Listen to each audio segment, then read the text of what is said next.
আরে আরিয়ান, তুই এখানে কি করছিস? ইনভাইট করেছি বলে আমার শ্বশুর বাড়িতে চলে আসবি, তাও আবার আমার বাসর ঘরে। আরে ম্যাম আপনি। হ্যাঁ আমি। চোখ কি তোর কপালে নাকি? কোন রুমের দিকে কোন রুমে ঢুকতেছিস বুঝতে পারছিস না? এটা বউয়ের রুম, আর এই রুমে আজকে জামাই ছাড়া কারো আসা যাবে না। সরি ম্যাম, বুঝতে পারিনি। আমি এখনই বের হয়ে যাচ্ছি।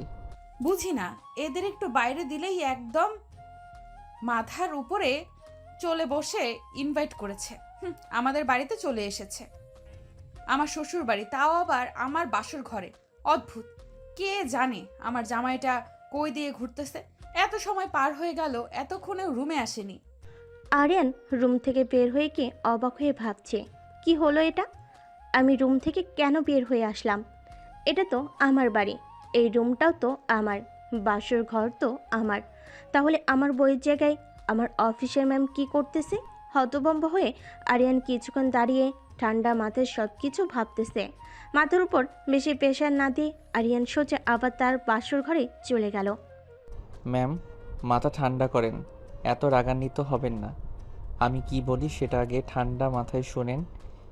মানে আমি বলতে চাচ্ছি, এটা তো আমার রুম। আরিয়ান, বেশি বেশি হয়ে যাচ্ছে কিন্তু। এটা তোমার রুম মানে? তুমি দেখতে পারতেছো না আমি বউ সেজে বসে আছি?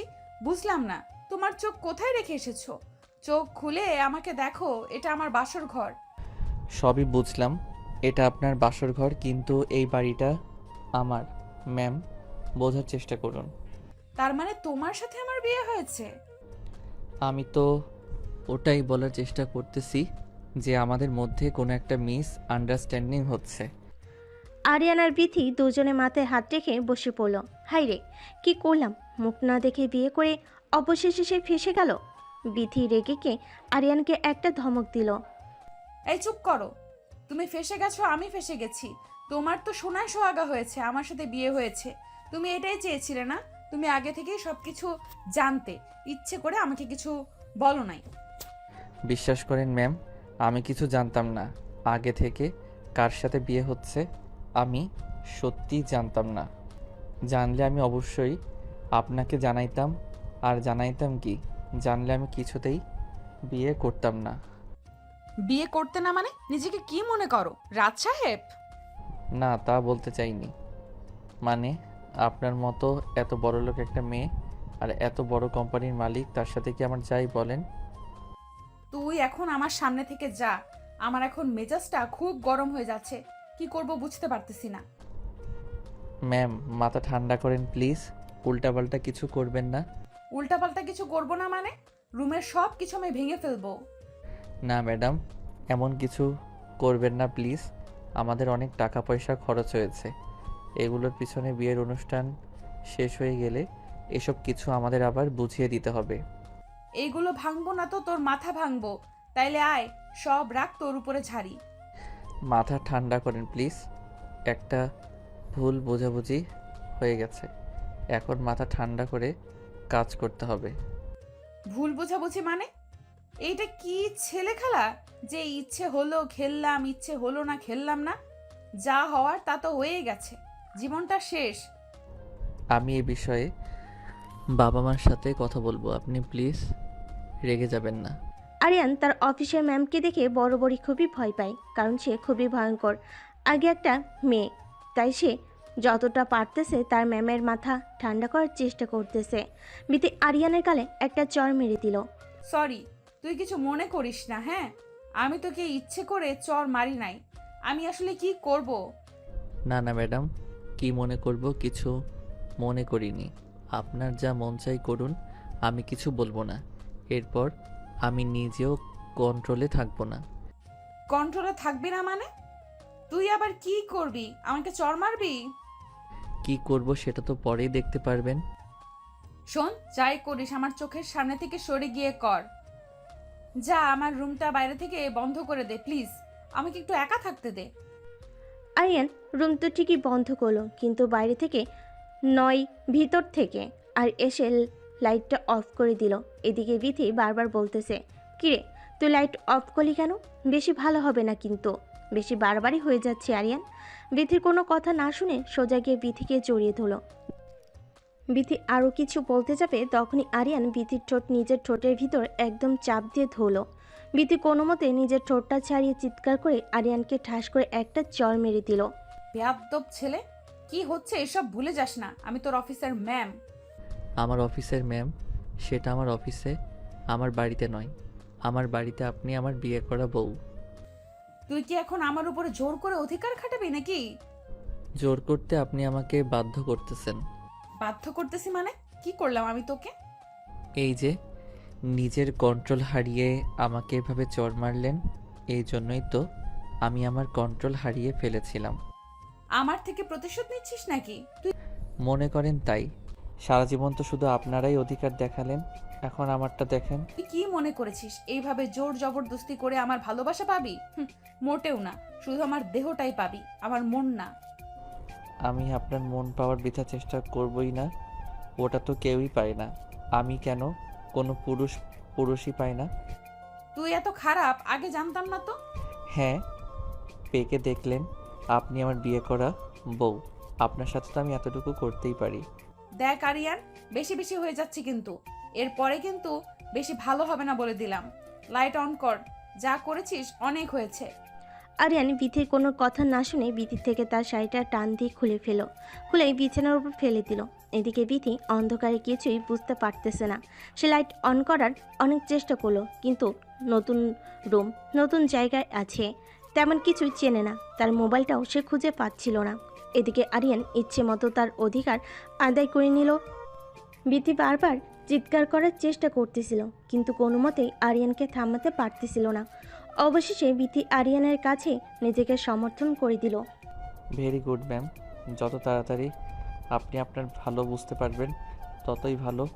যত যাই হোক, দিন শেষে আমি আপনার স্বামী আর আপনি আমার বউ, এটা মাথায় রাখবেন।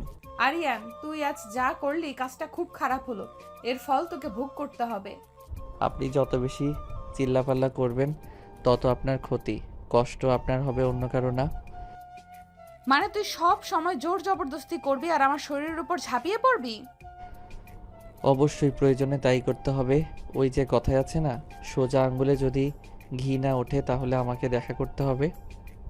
শেষ পর্যন্ত তোর মতো একটা 2 টাকার চাকর কিনা আমার গায়ে হাত দিলি, এই মুখ আমি আর কাকে দেখাবো? যত তাড়াতাড়ি আমাকে স্বামী হিসেবে মেনে নেবেন তত তাড়াতাড়ি আপনার মঙ্গল। আরিয়ান চুপ কর, আমার কিন্তু রাগ উঠতেছে, বেশি ভালো হবে না কিন্তু, তোর মাথা ফাটিয়ে দেব। আচ্ছা, চুপ করলাম। ম্যাম চলেন, ফ্রেশ হয়ে আসি, ঘুমাতে হবে না। ফ্রেশ হব মানে? এই শীতের দিনে আমি কি এখন ওয়াশরুমে গিয়ে ঠান্ডা পানি নাড়াবো নাকি? আপনার শরীর তো এখন নাপাক হয়ে আছে, পবিত্র হতে হবে না। চলেন চলেন। তুই যা, তারপরে আমি যাব। আমি যাওয়ার পরে আপনার আসতে হবে কেন? আমার সাথেই চলেন। তুই গেলে যাব মানে? তুই ফ্রেশ হয়ে বের হ, তারপরে আমি যাব। না, আপনাকে দিয়ে কোনো বিশ্বাস নেই। কে বলতে পারে আমি ওয়াশরুমে গেলে আপনি হয়তো ঘরে আগুন জ্বালিয়ে দিবেন। আরিয়ান, তুই যাবি এখান থেকে নাকি আমি নিজের হাত নিজে কাটবো? বিথির কথা শুনে আরিয়ান একটু অবাক হয়ে গেল।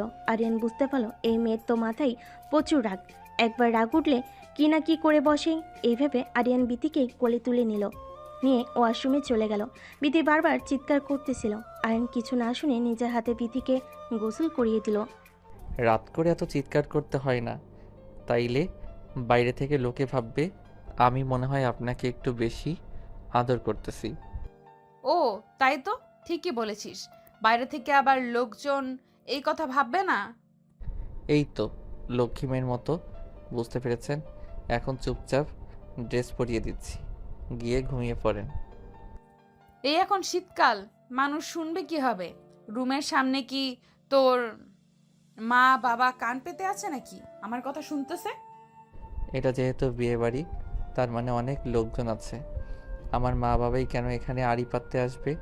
আরও অনেক মানুষ তো আছে, তারা আসতে পারে। তা ঠিক বলেছিস, তবে একটা কথা শোন, আমাদের মধ্যে যা হওয়ার হলো, এই ঘটনা যেন শুধু তোর আর আমার মধ্যেই থাকে, কেউ যেন না জানে।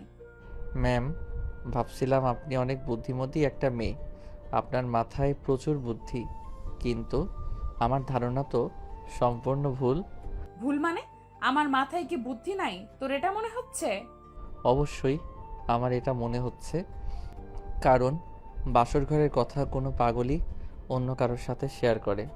আপনার এটা মনে হয় কেউ কি কখনো আপনার সাথে শেয়ার করেছে? তাও তো ঠিকই বলেছিস, কেউ তো আমার সাথে কখনো শেয়ার করেনি, তাহলে তুই কেন করবি?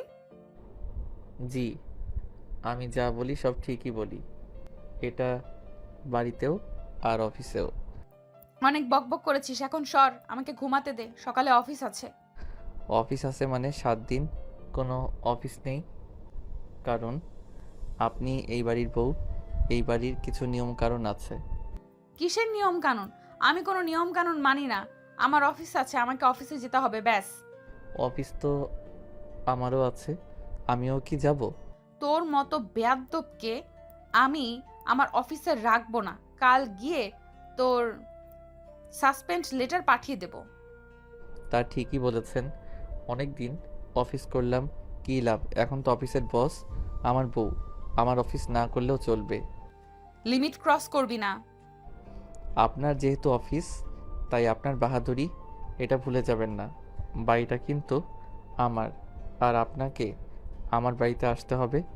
সো আমার বাড়িতে আমার বাহাদুরি চলবে। তোরে থাপড়ায় আমি সোজা করে দিব। একটু আগের কথা মনে নাই কি হলো?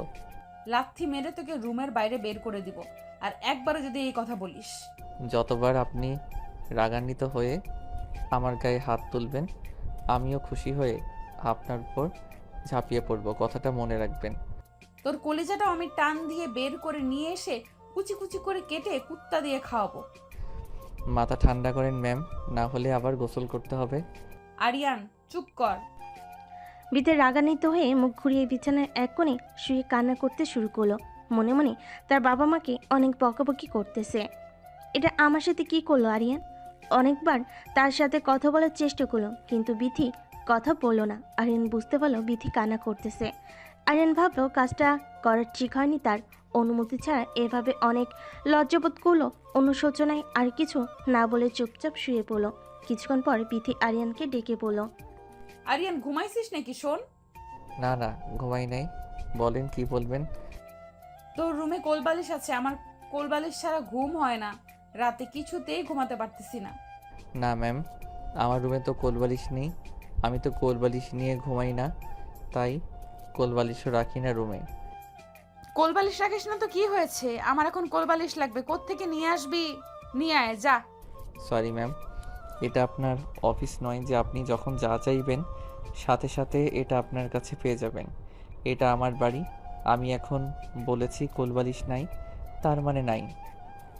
আরিয়ান, আমি তোর বাড়ি আছি বলে তুই আমাকে এভাবে অপমান করতে পারিস না। কোলবালিশ নাই তো এত রাতে আমি কোত্থেকে কোলবালিশ নিয়ে আসবো বলেন? তা আমি কি সারা রাত জেগে থাকবো? ঘুমানোটা আমার খুব দরকার, আমার খুবই মাথা ব্যথা করতেছে। শুধু কি মাথা ব্যথাই করতেছে, অন্য কিছু ব্যথা করতেছে না? আরিয়ান, তুই কিন্তু বেশি বেশি কথা বলতেছিস। আমি কিন্তু এরপরে কি করে ফেলবো এটা আমি নিজেও জানি না। বিতি এই কথা শুনে আরিয়ান বিতিকে শক্ত করে জড়িয়ে ধরল। বিতি বারবার ছাড়ানোর চেষ্টা করতেছিল আর বারবার বলতেছিল, তুই এত খারাপ চরিত্রে, এতে সমস্যা। আমি একটা মেয়ে মানুষ বলে আমার দুর্বলতার সুযোগ নিয়ে তুই বারবার আমার সাথে এরকম করতে পারিস না। তুই কিন্তু আমাকে জোর জবরদস্তি করতেছিস। কোনো কথাতে যখন কাজ হচ্ছিল না, ঘাড়ে কামড় দিল আরিয়ান। চিৎকার করে বিথিকে ছেড়ে দিল। বিছানা থেকে লাফতে উঠে বলল, লাইট অন করে দেখালো তার ঘাড় দিয়ে রক্ত বের হচ্ছে। রেগে গিয়ে আরিয়ান, তুই কি মানুষ না ডাইনি? এটা কি করলি? এত জোরে কেউ কামড় দেয়? হায় হায়, আল্লাহ, রক্ত বেরোচ্ছে। এটা কাকে বিয়ে করলাম আমি? এ তো দেখি একটা আস্ত ডাইনি। রাগারাগি করে আরিয়ান রুম থেকে বের হয়ে বারান্দায় গিয়ে শুয়ে পড়ল। বিথিও রুমে একা একাই শুয়ে থাকলো। আর রাতটা তাদের এভাবে পার হয়ে গেল। পরের দিন সকালে ঘুম থেকে উঠে আরিয়ান রুমে এসে দেখলো রুমের দরজা এখনো খোলা হয়নি। রাগান্বিত হয়ে আরিয়ান বিথিকে ডাকতে শুরু করলো। ভিতর থেকে তখন দরজা খুলে দিলে আরিয়ান রাগান্বিত হয়ে বলল, দরজা খুলতে কেউ এত সময় নেয়? রুমের ভিতরে একা একা কি করতেছেন? কি আর করব, নিজের শোক পালন করতেছিলাম।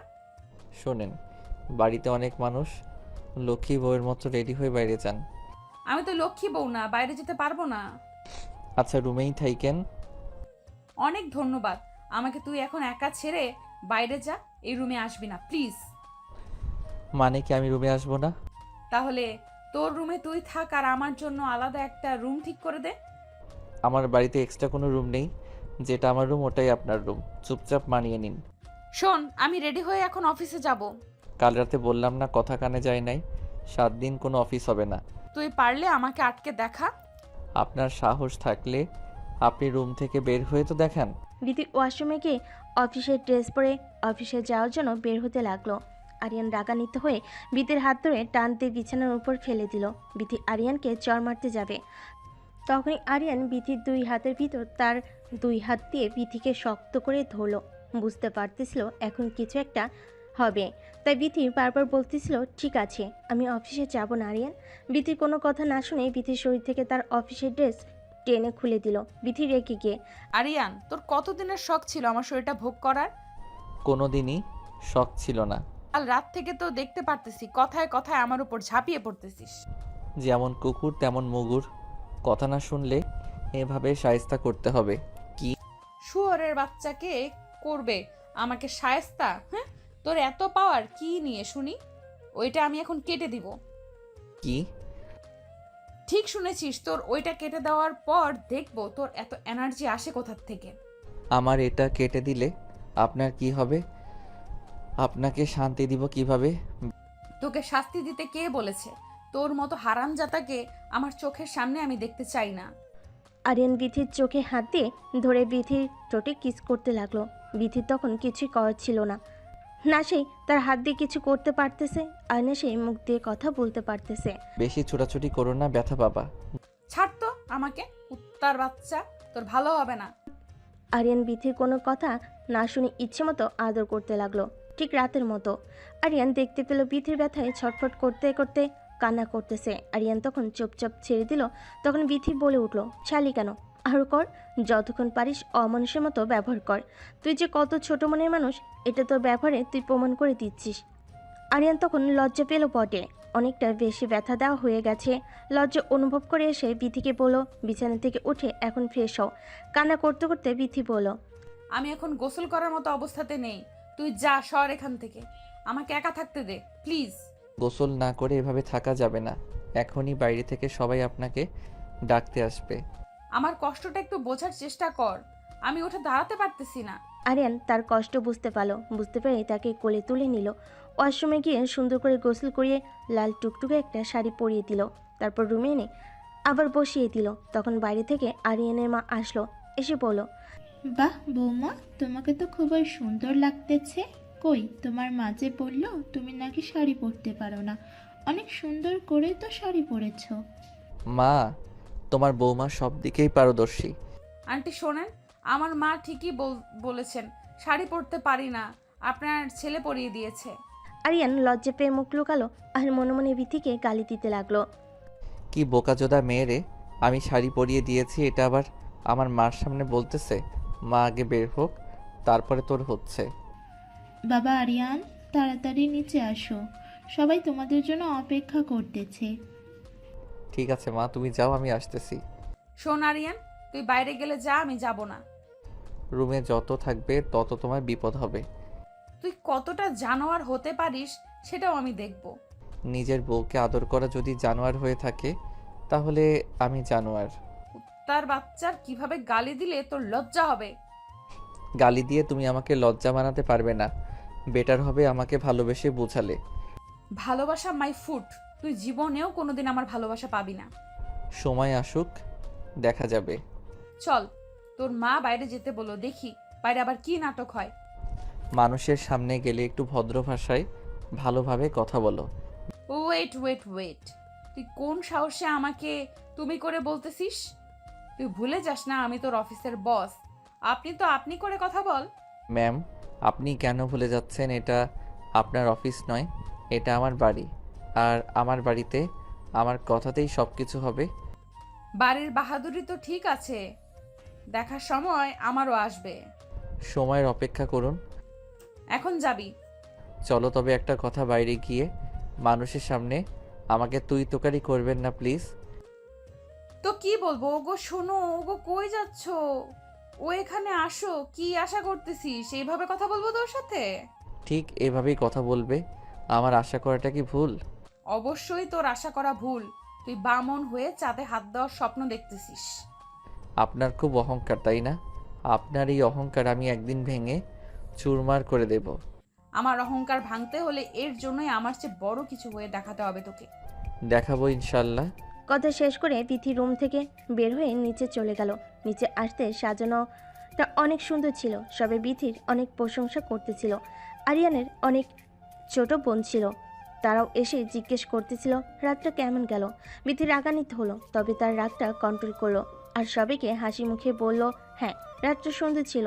বিথির কথা শুনে আরিয়ান মুচকি মুচকি হাসি দিল। বিথি আরিয়ানের দিকে তাকিয়ে রাগে যেন তার চোখ দিয়ে রক্ত বের হচ্ছে। আরিয়ান বিথিকে একটু দূরে ডেকে নিয়ে গিয়ে বলল, থ্যাংক ইউ সো মাচ। তুই আমাকে থ্যাঙ্কস কেন দিচ্ছিস? এই যে সবার সাথে হাসি মুখে সবটা ম্যানেজ করতেছো। তুই আবার আমাকে তুমি তুমি করে বলতেছিস? আস্তে, এখন আমরা রুমে নয়, বাইরে আছি। আর শোন, আমি তোর জন্য কিছু করিনি। আজ আমার মা বাবা আসবে, তাদেরকে কেউ যেন কোনো কথা না শোনাতে পারে, তাই মুখ বুজে সবকিছু সহ্য করে নিতেছি। সে তুমি যে জন্যই করো, ভালো লাগছে। আমার খুব খিদে পেয়েছে, তোদের বাড়িতে কি একটু খাবার হবে? কেন খাবার হবে না? অবশ্যই খাবার হবে। আরিয়ান তার মাকে গিয়ে বলল, বিথি খিদে পেয়েছে। মাতাকে বলল, বিথিকে নিয়ে রুমে যা, আমি খাবার পাঠিয়ে দিতেছি। আরিয়ান বিথিকে নিয়ে রুমে চলে গেল। একটু পরে আরিয়ানের মা তাদের খাবার দিয়ে আসলো। বিথি তখন তার হাতের দিকে তাকিয়ে দেখলো তার হাত দুটো অনেক ব্যথা। সে হাত দিয়ে খাবার খেতে পারবে না, তাই সে আরিয়ানকে বলল একটা চামচ নিয়ে এসে দিতে। সে হাত দিয়ে খাবার খেতে পারবে না। এটা শুনে আরিয়ান, চামচ লাগবে কেন? আমি আছি না। তুই আসছিস মানে? আমি আছি মানে কি আমি খাইয়ে দেব? আরিয়ান, তুই কিন্তু বাড়াবাড়ি করতেছিস। একটু বোঝার চেষ্টা করো। বাইরে যদি আমি এখন চামচের জন্য যাই, তাহলে সবাই সন্দেহ করবে যে আমাদের মধ্যে সম্পর্কটা হয়তো ভালো নেই। তখন তো তোমার মা বাবাকেই কথা শোনাবে। আরিয়ানের কথা শুনে বিথি আর কোনো কথা না বলে চুপচাপ বসে রইল। আরিয়ান তাকে খাবার মুখে তুলে খাওয়াচ্ছিল। তখনই বিথির মা বাবা তাদের রুমে আসলো। বিথি তার মাকে দেখে দৌড়ে গিয়ে জড়িয়ে ধরল। বিথির বাবা এসে আরিয়ানের হাতে হাত রাখলো আর আরিয়ানকে বলল যে তোমাদের মধ্যে সব কিছু স্বাভাবিক কি আছে? আরিয়ান মনে মনে ভাবছে, স্বাভাবিক নাই। ডাইনি একটা মহিলাকে কলা কৌশলে আমার ঘাড়ে ঝুলিয়ে দিয়েছেন। এখন তো সব কিছু ভুগতেছি আমি। বিথিমা বিথিকে জিজ্ঞেস করলো, মা সব কিছু ঠিক আছে তো? কিভাবে সবকিছু ঠিক থাকবে? তোমরা এটা কি করলে আমার সাথে? কি করলাম মানে? কি করলে মানে বুঝতে পারতেছো না? তোমরা জেনে শুনে আমার অফিসের একটা এমপ্লয়ের সাথে আমাকে বিয়ে দিয়ে দিলে। এটা আমাকে জানানোর প্রয়োজন মনে করলে না? ছি ছি, এভাবে কথা বলতে হয় না। এখনো তোমার স্বামী, এটা ভুলে যেও না। আমি এটা তোমাদের থেকে আশা করিনি মা। মা বাবা যা করে সন্তানের ভালোর জন্যই করে, এটা ভুলে যেও না। এখানে তোমরা আমার কি ভালো দেখলে? এখানে আমার কি ভালো হচ্ছে? এখানে তোমার সবটাই ভালো। দিব্যি তো এসে দেখলাম কত সুন্দর আরিয়ান বাবা তোমাকে খাবার খাইয়ে দিচ্ছিল। শুধুমাত্র একটু খাবার খাইয়ে দিচ্ছিল, এটার জন্য এটা ভেবে নিও না তোমার মেয়ে সুখে আছে। প্রথমে কোনো কিছুই স্বাভাবিক থাকে না, আস্তে আস্তে সব কিছু স্বাভাবিক হয়ে যায়। বিথির মায়ের কথা শুনে বিথির বাবা আরিয়ানকে যে বলল, বাবা তুমি কি আমার মেয়েকে কষ্ট দিচ্ছ? আর মেয়েটা বলতেছে সে সুখে নেই। আমি কিন্তু আমার মেয়েকে তোমার হাতে তুলে দিয়েছি তার মুখে হাসি দেখার জন্য, তার মুখে কষ্ট দেখার জন্য না। তখন আরিয়ান বলল, আঙ্কেল, সব কিছু ম্যানেজ করতে একটু সময় লাগবে। তাদের কথা শুনে বিথি বলল, ওর হাতে তুলে দিয়েছো মানে বাবা, তার মানে আরিয়ান আগে থেকে সবকিছু জানতো? না, আরিয়ান কোনো কিছুই জানতো না আগে থেকে।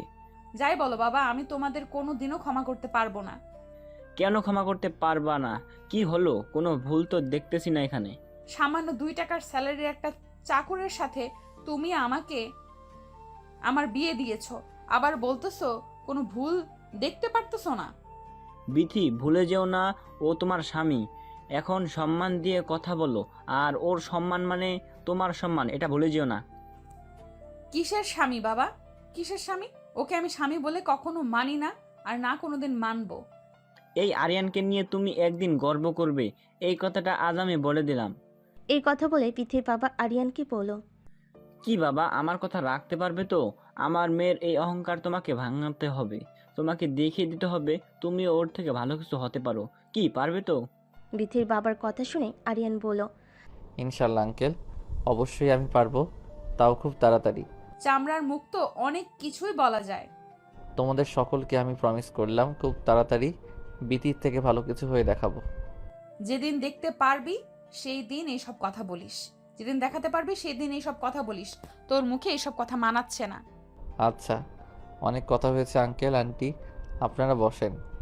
আমার মা বাবাকে নিয়ে তোকে এত ভাবতে হবে না, আমার মা বাবাকে আমি দেখে নেব। ঠিক আছে, তোমার মা বাবা এসেছে, তুমি কি তাদের দেখাশোনা করবে?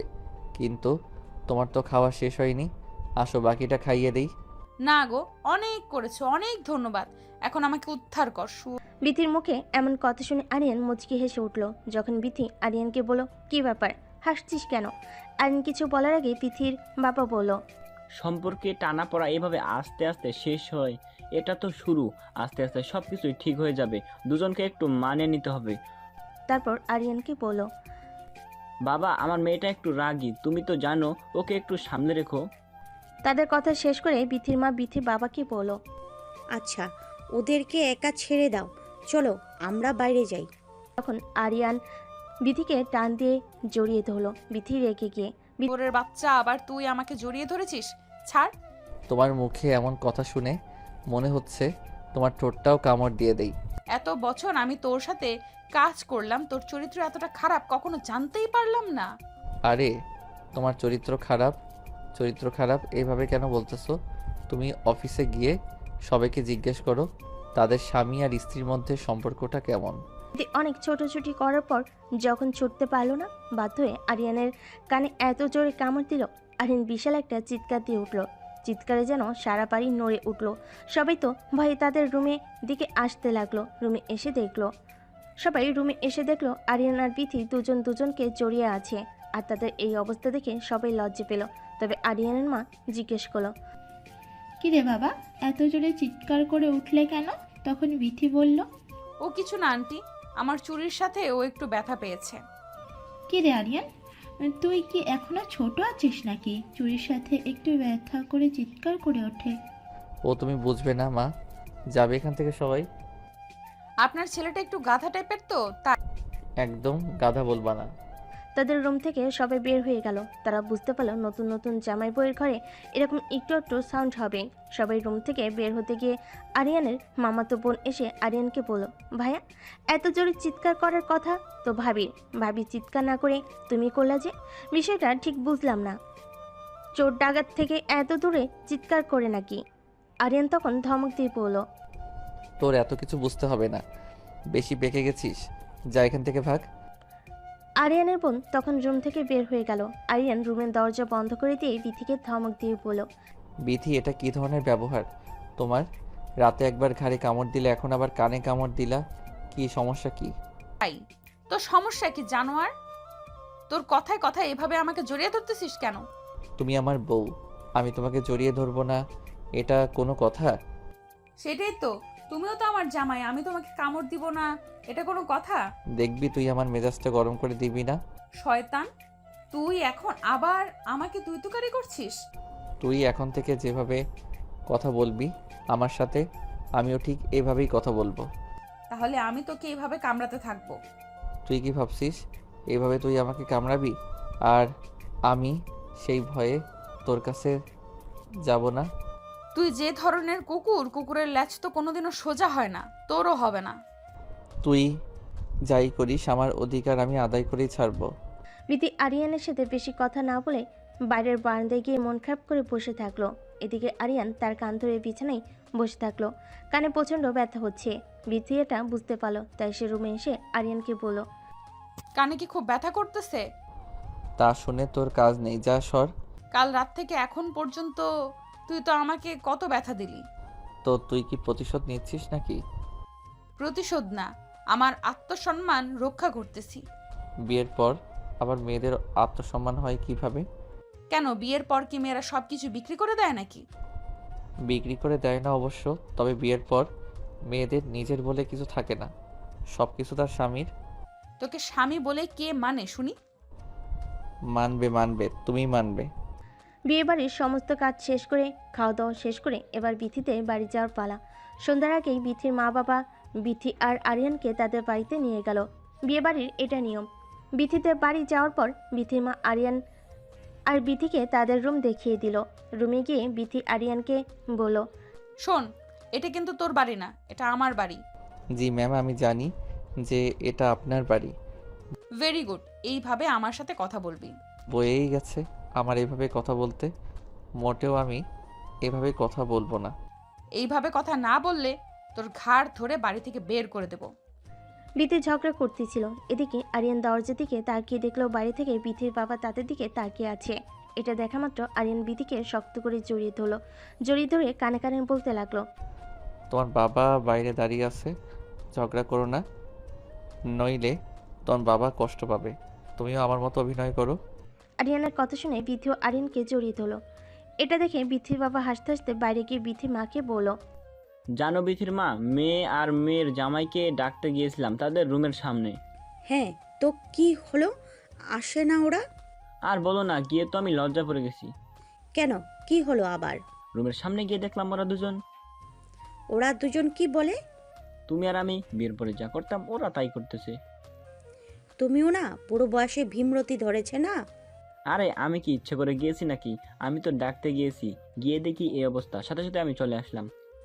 এখন চুপ করো, নাইলে ওরা কথা শুনতে পারবে, তখন আবার লজ্জা করে যাবে। যাক, আমার মেয়েটা তো সবকিছু মানিয়ে নিতে পারছে, এটাই অনেক। আর ছেলেটাও ভালো, তোমার বদমেজাজি রাগে মেয়েটাকে ঠিকই সামলে নিতেছে। ঠিক বলেছো, ছেলেটা অনেক ধৈর্যশীল একটা মানুষ। বিথির মা আর বাবা কথা বলা শেষ না করতেই বিথি আরিয়ান খাওয়ার টেবিলে চলে আসলো। তার খেতে খেতে অনেক গল্প করলো। খাওয়া শেষ হয়ে গেলে বিথির ছোট বোন বিথিকে বলল, আপু ভাইয়া, আমি আর তুই আজ আমাদের সামনে যে বাগানটা আছে ঘুরতে যাব, অনেক মজা হবে। খাওয়া দাওয়া করেই চল, রেডি হয়ে আমরা বের হই। বোনের কথা শুনে বিথি বলল। না, কোথাও যাব না। তখন আরিয়ান বলল, কেন যাব না? আমরা ছোট মানুষ, আবদার করেছে, অবশ্যই যাব। আপনি গেলে যান, আমি যাব না। না না আপু, তুইও চল প্লিজ, তুই না গেলে মজা হবে না। প্লিজ আপু চল।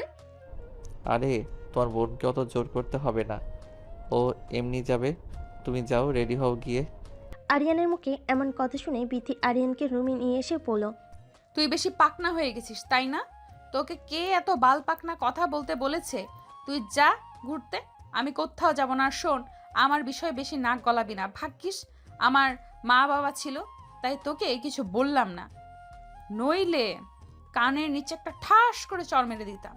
বিথির এই কথা শুনে আরিয়ান বলল, সে তুমি চর মারবে না কি করবে এটা তোমার ব্যক্তিগত ব্যাপার, তবে একটা কথা মাথায় রেখো, যতবার চর মারবে ততবার কিন্তু কতবার কি কি করবি তুই? ততবার কি দেখাবো। দেখা দেখি কি করবি? মারবি আমাকে? মার। না না, কি বলো এসব? আমার 10টা না 5টা না একটা মাত্র বউ, তাকে কি আমি মারতে পারি? আমার সামনে থেকে সর, না হলে তোর ওই জায়গায় লাথি মারবো।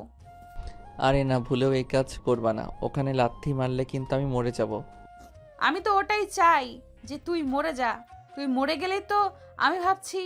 ওইটাই তো মেয়েদের একমাত্র শান্তির জায়গা। তুমি তোমার ভালো বুঝতে পারতেছো না। আমি আমার ভালো অবশ্যই বুঝি। আমি তোর সাথে থাকলে আমার যে কোনো ভালো হবে না, এটা আমি খুব ভালোই বুঝতে পারতেছি। বেশি কথা না বলে যাও, রেডি হও, এখন তোমার বোনকে নিয়ে বের হব। চরিত্রহীন লোক, এখন আবার আমার বোনের দিকে নজর গেল নাকি তোর? সি সি সি, কি কথা বলো? তোমার বোন মানে আমারও ছোট বোন না? তোর মতো একটা চরিত্রহীন শুয়োরের বাচ্চার আবার ছোট বোন আছে নাকি? বিথির মুখে এমন কথা শুনে আরিয়ান বিথিকে জড়িয়ে ধরে বিছানার উপর পড়ে গেল। আর বিথি বারবার আরিয়ানকে বলতেছে, আমার উপর থেকে সর, আমার কিন্তু ব্যথা লাগতেছে। আরিয়ান তখন বিথিকে বলল, ভালোই ভালোই রেডি হও, নইলে কিন্তু গোসল করার ব্যবস্থা করে দিব। এই অবস্থায় বিথির বোন রেডি হয়ে তাদের রুমে আসলো। এসে দেখলো তারা দুজন বিছানার উপর শুয়ে আছে। বিথির গায়ের উপর আরিয়ানকে দেখে বিথির বোন লজ্জা পেয়ে রুম থেকে বের হয়ে গেল। তখন আরিয়ান বিথিকে বলল, এখন বলো, ভালোই ভালো রেডি হইবা কিনা? কতবার বললাম রে ভাই, আমি যাব না, তুই যা। ঠিক আছে, আমিও যাব না, দাঁড়া দরজা বন্ধ করে দিয়ে আসি। দরজা বন্ধ করবি মানে? মানে বোঝো না তুমি? না গেলে আমিও কোথাও যাব না, আর দরজা বন্ধ করে দিয়ে আসি। যাবি না ঠিক আছে, এখানে দরজা বন্ধ করার সাথে কি সম্পর্ক? লুডো খেলবো তোমার সাথে, আর দরজা খোলা রেখে খোলা যাবে না। লাথি খাওয়ার আগে এখান থেকে যা, আমাকে রেডি হতে দে। আমি রেডি হতে চাই। এই তো লক্ষ্মী বইয়ের মতো কথা, যাও রেডি হয়ে আসো। রেডি হয়ে তারা তিনজন ঘুরবার জন্য বের হলো। বাগানটা খুবই সুন্দর ছিল, চারিদিকে ফুলের গাছ, ওয়েদারটা সুন্দর ছিল। তখন বিথিকে বলল, আপনি তোর আর ভাইয়া ছবি তুলে দিই। এই কথা শুনে বিথি বলল, দেখ আমার কিন্তু এখন মেজাজ উঠতেছে ঘুরতেছে। আসার বায়না ধরেছিলি, ঘুরতে এসেছি, এখন আমি ছবি তুলতে পারবো না। আপু এমন করিস কেন, একটু ছবি তো ওঠা প্লিজ। বললাম নাম সব, উঠবো না, তুইও যা। আরে বাদ দাও, তোমার বোনকে এত জোর করতে হবে না। এসো তুমি আর আমি ছবি উঠি। আরিয়ানের কাছে এমন কথা শুনে বিথি ভাবলো, ওর তো চরিত্রের সমস্যা আছে, ওবার আমার বোনের সাথে ছবি উঠবে না। বাবা আমি চাই, গিয়ে ছবি তুলেই বোনকে গিয়ে বলো, নে আমি এসেছি, আমাদের ছবি তোল। কি রে আপু, একটু আগেই না ছবি উঠবে না ছবি উঠবে না বলে খুব রাগ দেখালি, আর এখন যেই ভাইয়া বলেছে ভাইয়া আর আমি ছবি উঠাবো, তখনই তুই এসে বলতেছিস তুই ছবি উঠাবি। তোমার বোন আসলে জেলাস হচ্ছে, তার জামাই অন্য একটা মেয়ের সাথে ছবি উঠবে। বিষয়টা কেমন দেখায় না? হচ্ছে তো সেরকমই। কি রে আপু, তুই কি তোর জামাইয়ের পাশে তুই ছাড়া কাউকে সহ্য করতে পারতেছিস না নাকি? উফ, তোরা থামবি, আমার রাগ হচ্ছে কিন্তু এখন।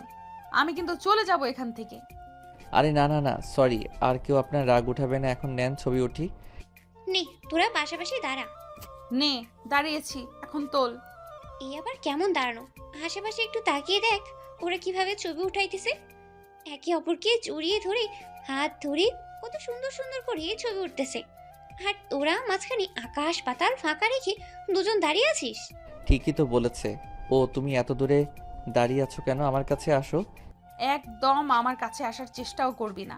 এটা কি ধরনের অসভ্যতা বিথি? বাইরে বের হয়েও তুমি এরকম ব্যবহার করবে? তুই যদি বেশি বাড়াবাড়ি করিস তাহলে দেখবি আমি কি করে পাবলিক ডেকে নিয়ে এসে তোকে গণধোলাই খাওয়াবো। বুঝলাম না তো, বাড়ি থেকে বের হওয়ার সময়ও দেখলাম দুজন খুব জোরাজোরি করতেছ, বাড়ি থেকে বের হয়ে আবার কি হলো? আসলে তোমার আপু না বাড়ি থেকে বের হতে চাইনি, সারাদিন আমাকে নিয়ে রুমে থাকতে চাইছিল। আমি জোর করে নিয়ে আসলাম, তাই রাগ হয়েছে আর কি। ভাইয়া এই কাজটা কিন্তু তুমি ঠিক করো নাই। আরিয়ান তুই কিন্তু বেশি বেশি বলতেছিস। আরিয়ান বিথির হাত ধরে বিথিকে জড়িয়ে ধরে বিথির বোনকে বলল, নাও এবার ছবি তোলো। বিথির বোন তাদের অনেক সুন্দর সুন্দর কিছু ছবি তুলে দিল। তারপরে তারা একটু ঘোরাঘুরি করে বাড়িতে ফিরে আসলো। বাড়িতে ফিরে আসার পর আরিয়ান বিথির বাবাকে ডেকে বলল, আঙ্কেল বাড়িতেও যাইতে হবে, এবার অফিসে ছুটি নিয়েছিলাম, ছুটিও শেষ, তাহলে আমাদের ব্যবস্থা করেন। হ্যাঁ বাবা, কালকে তোমরা চলে যেও। চলে যাব মানে? আমি কোথাও যাব না বাবা। কোথাও যাবে না মানে? তোমার স্বামীর বাড়ি ওইটাই এখন থেকে তোমার নিজের বাড়ি। ওটা আমার বাড়ি হতে যাবে কেন? এইটা আমার নিজের বাড়ি। সরি, এটা তোমার নিজের বাড়ি নয়, এখন থেকে তোমার স্বামীর বাড়ি তোমার নিজের বাড়ি। এ বাড়িতে তোমার কোনো জায়গা নাই। তুমি এত বড় কথা বলতে পারলে বাবা আমাকে? কষ্ট হলেও কথা এটাই সত্যি। তার বাবার এরকম অপমানজনক কথা শুনে বিথি রাগান্বিত হয়ে আরিয়ানের হাত ধরে টানতে টানতে রুমে নিয়ে গেল। রুমে গিয়ে আরিয়ানকে বলল, তাড়াতাড়ি জিনিসপত্র গোছা, তোর বাড়িতে যাব। এই বাড়িতে আমি আর এক মুহূর্তও থাকবো না। এই কথা শুনে আরিয়ান বলল, আরে তুমি রাগ করতেছো কেন? তোমারই তো বাবা। আরিয়ান মেজাজটা গরম করিস না। তুই যাবি কি না যাবি না? যাবো না কেন? অবশ্যই যাব। চলো রেডি হও। রেডি হয়ে তারা বিথির বাড়ি থেকে আরিয়ানের বাড়িতে আসলো। আরিয়ানের বাড়িতে আসার পর আরিয়ানের মা আরিয়ানকে জিজ্ঞেস করলো, কি রে বাবা, এত তাড়াতাড়ি চলে আসলি যে, কোনো সমস্যা হয়েছে কি? না না, কোনো সমস্যা হয়নি। তোমার বৌমা নাকি এই বাড়িতে থাকতে ইচ্ছে করতেছে না। কি বলিস বাবা, বাবার বাড়িতে গেছে আর থাকতে ইচ্ছে করতেছে না কেন? ওই বাড়িতে আমার সাথে সময় কাটাতে পারতেছে না তো ঠিক মতো, তাই। ও আচ্ছা, বুঝতে পেরেছি। আচ্ছা বাবা, রুমে যা। রুমে গিয়ে বিথি রেগে আরিয়ানকে বলল, তোর মায়ের কাছে মিথ্যা বললি কেন? তোর সাথে আমি সময় কাটানোর জন্য ও বাড়িতে চলে আসলাম। আরিয়ান তখন বলল, এই কথা না বলে কি বলতাম যে তুমি ঝামেলা করে চলে এসেছো? তোমার মাথার ভিতরে দেখি কিছুই নেই, গোবর আছে শুধু, বলদ একটা। শোন, আমি ঘুমাইলাম, কাল সকাল থেকে অফিস আছে। ঘুমাও, আমি ফ্রেশ হয়ে আসতেছি, আমিও ঘুমাবো। তুইও ঘুমাবি মানে? চুপচাপ নিচে ঘুমা। আরে না, নিচে আমার ঘুম ধরে না। তাহলে তুই উপরে থাক, আমি নিচে ঘুমাচ্ছি। না, তোমাকে নিচে ঘুমাতে হবে না, থাক, আমি ঘুমাবো না। বিথি বিছানার উপরে আর আরিয়ান নিচে শুয়ে পড়ল। লাইট অফ করে দিল তারা দুজনে ঘুমিয়ে পড়েছে। হঠাৎ করে বিথির চিৎকার দিয়ে উঠল। চিৎকার শুনে আরিয়ান। কি ব্যাপার, এত চিৎকার করে উঠেছো কেন? আগে লাইট অন কর তাড়াতাড়ি। কি হয়েছে এবার বলো। কিরে, ঘুমের ঘোরে হঠাৎই আমার মনে হলো যেন আমার গায়ের উপর দিয়ে কিছু একটা বিড়বিড় করতেছে। আমি নিচে ঘুমাচ্ছি, আমার গায়ের উপর দিয়ে কিছু বের করতেছে না। তুমি উপরে ঘুমাইছো আর তোমার গায়ের উপর দিয়ে বের করতেছে আজাইরা কথাবার্তা রাত করে। বিশ্বাস করা, মিথ্যা কথা বলতেছি না। বুঝলাম মিথ্যা বলতেছো না, কিন্তু কই কিছুই তো আমি দেখতে পারতেছি না। এখানেই ছিল, চলে গেছে হয়তো। হ্যাঁ ভালোই হয়েছে, এখন যাও ঘুমাও। লাইট অফ করিস না, অনই থাক আজ। আচ্ছা অফ করলাম না, এবার ঘুমাও। আরিয়ান নিচে গিয়ে ঘুমিয়ে পড়ল। একটু পরে বিথি দেখলো বিছানার উপর আরশোলা হাঁটতেছে। এটা দেখার সাথে সাথে বিথি চিৎকার দিয়ে লাফ দিয়ে নিচে নেমে আরিয়ানকে শক্ত করে জড়িয়ে ধরল। আরিয়ান ভয় পেয়ে বলে উঠল। আরে কি হয়েছে, এভাবে নিজে থেকে আমাকে জড়িয়ে ধরছো যে?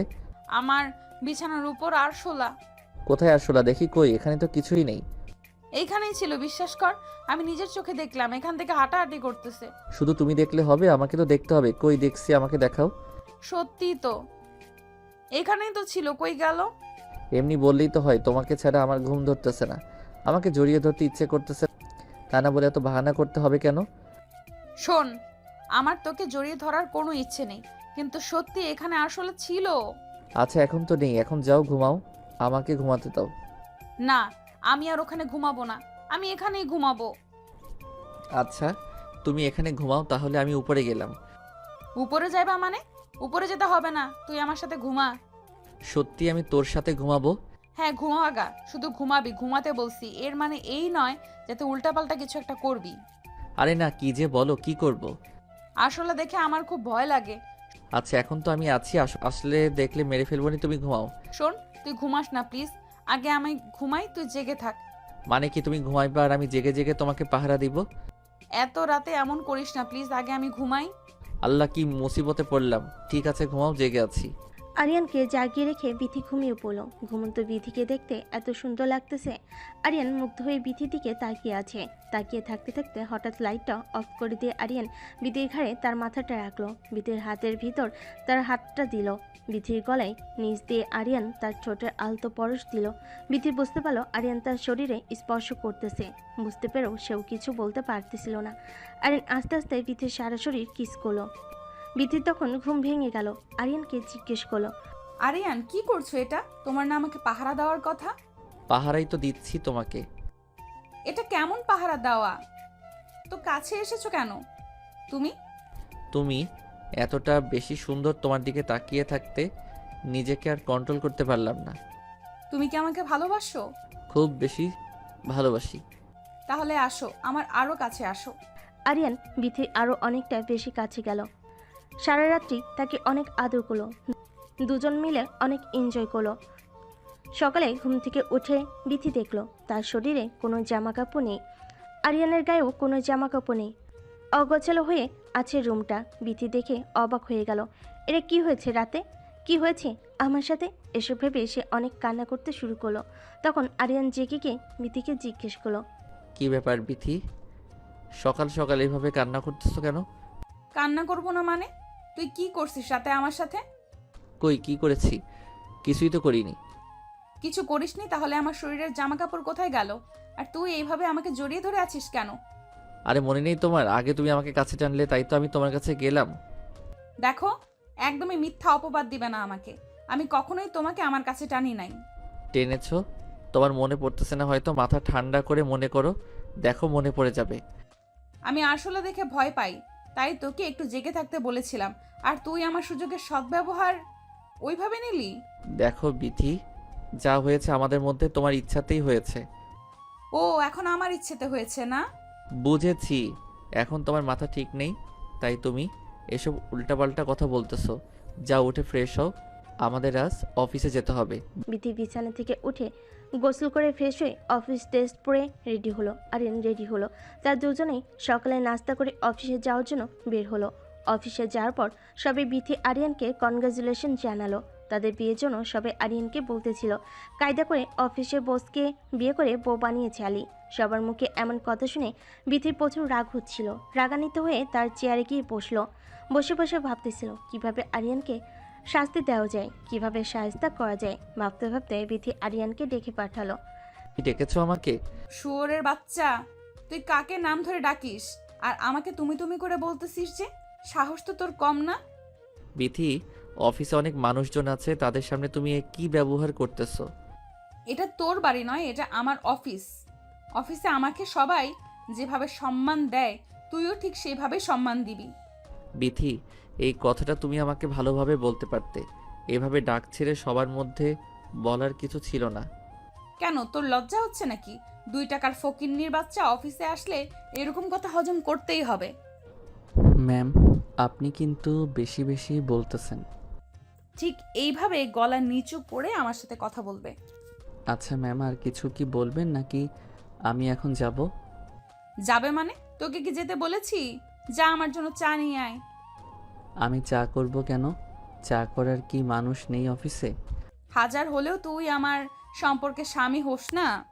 আজ থেকে তোকে আমি আমার পার্সোনাল অ্যাসিস্ট্যান্ট বানালাম।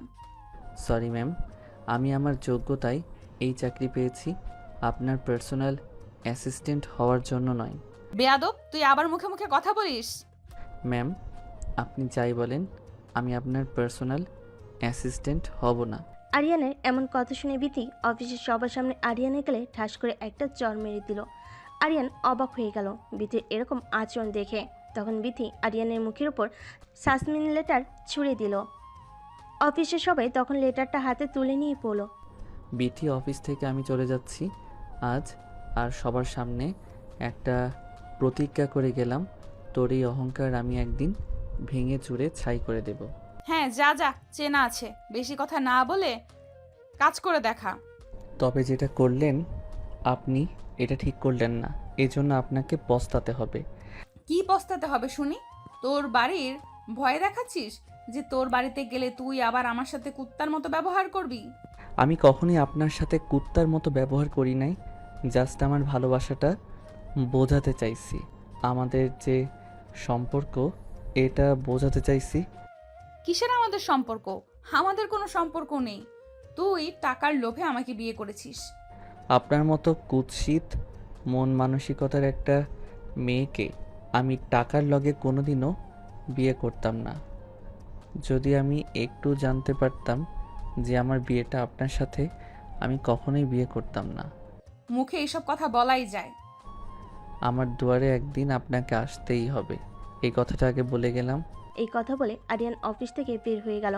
তখন অফিসে আর সকল মেম্বার বিথিকে বলতে লাগলো, ম্যাম যা করলেন ঠিক করলেন না।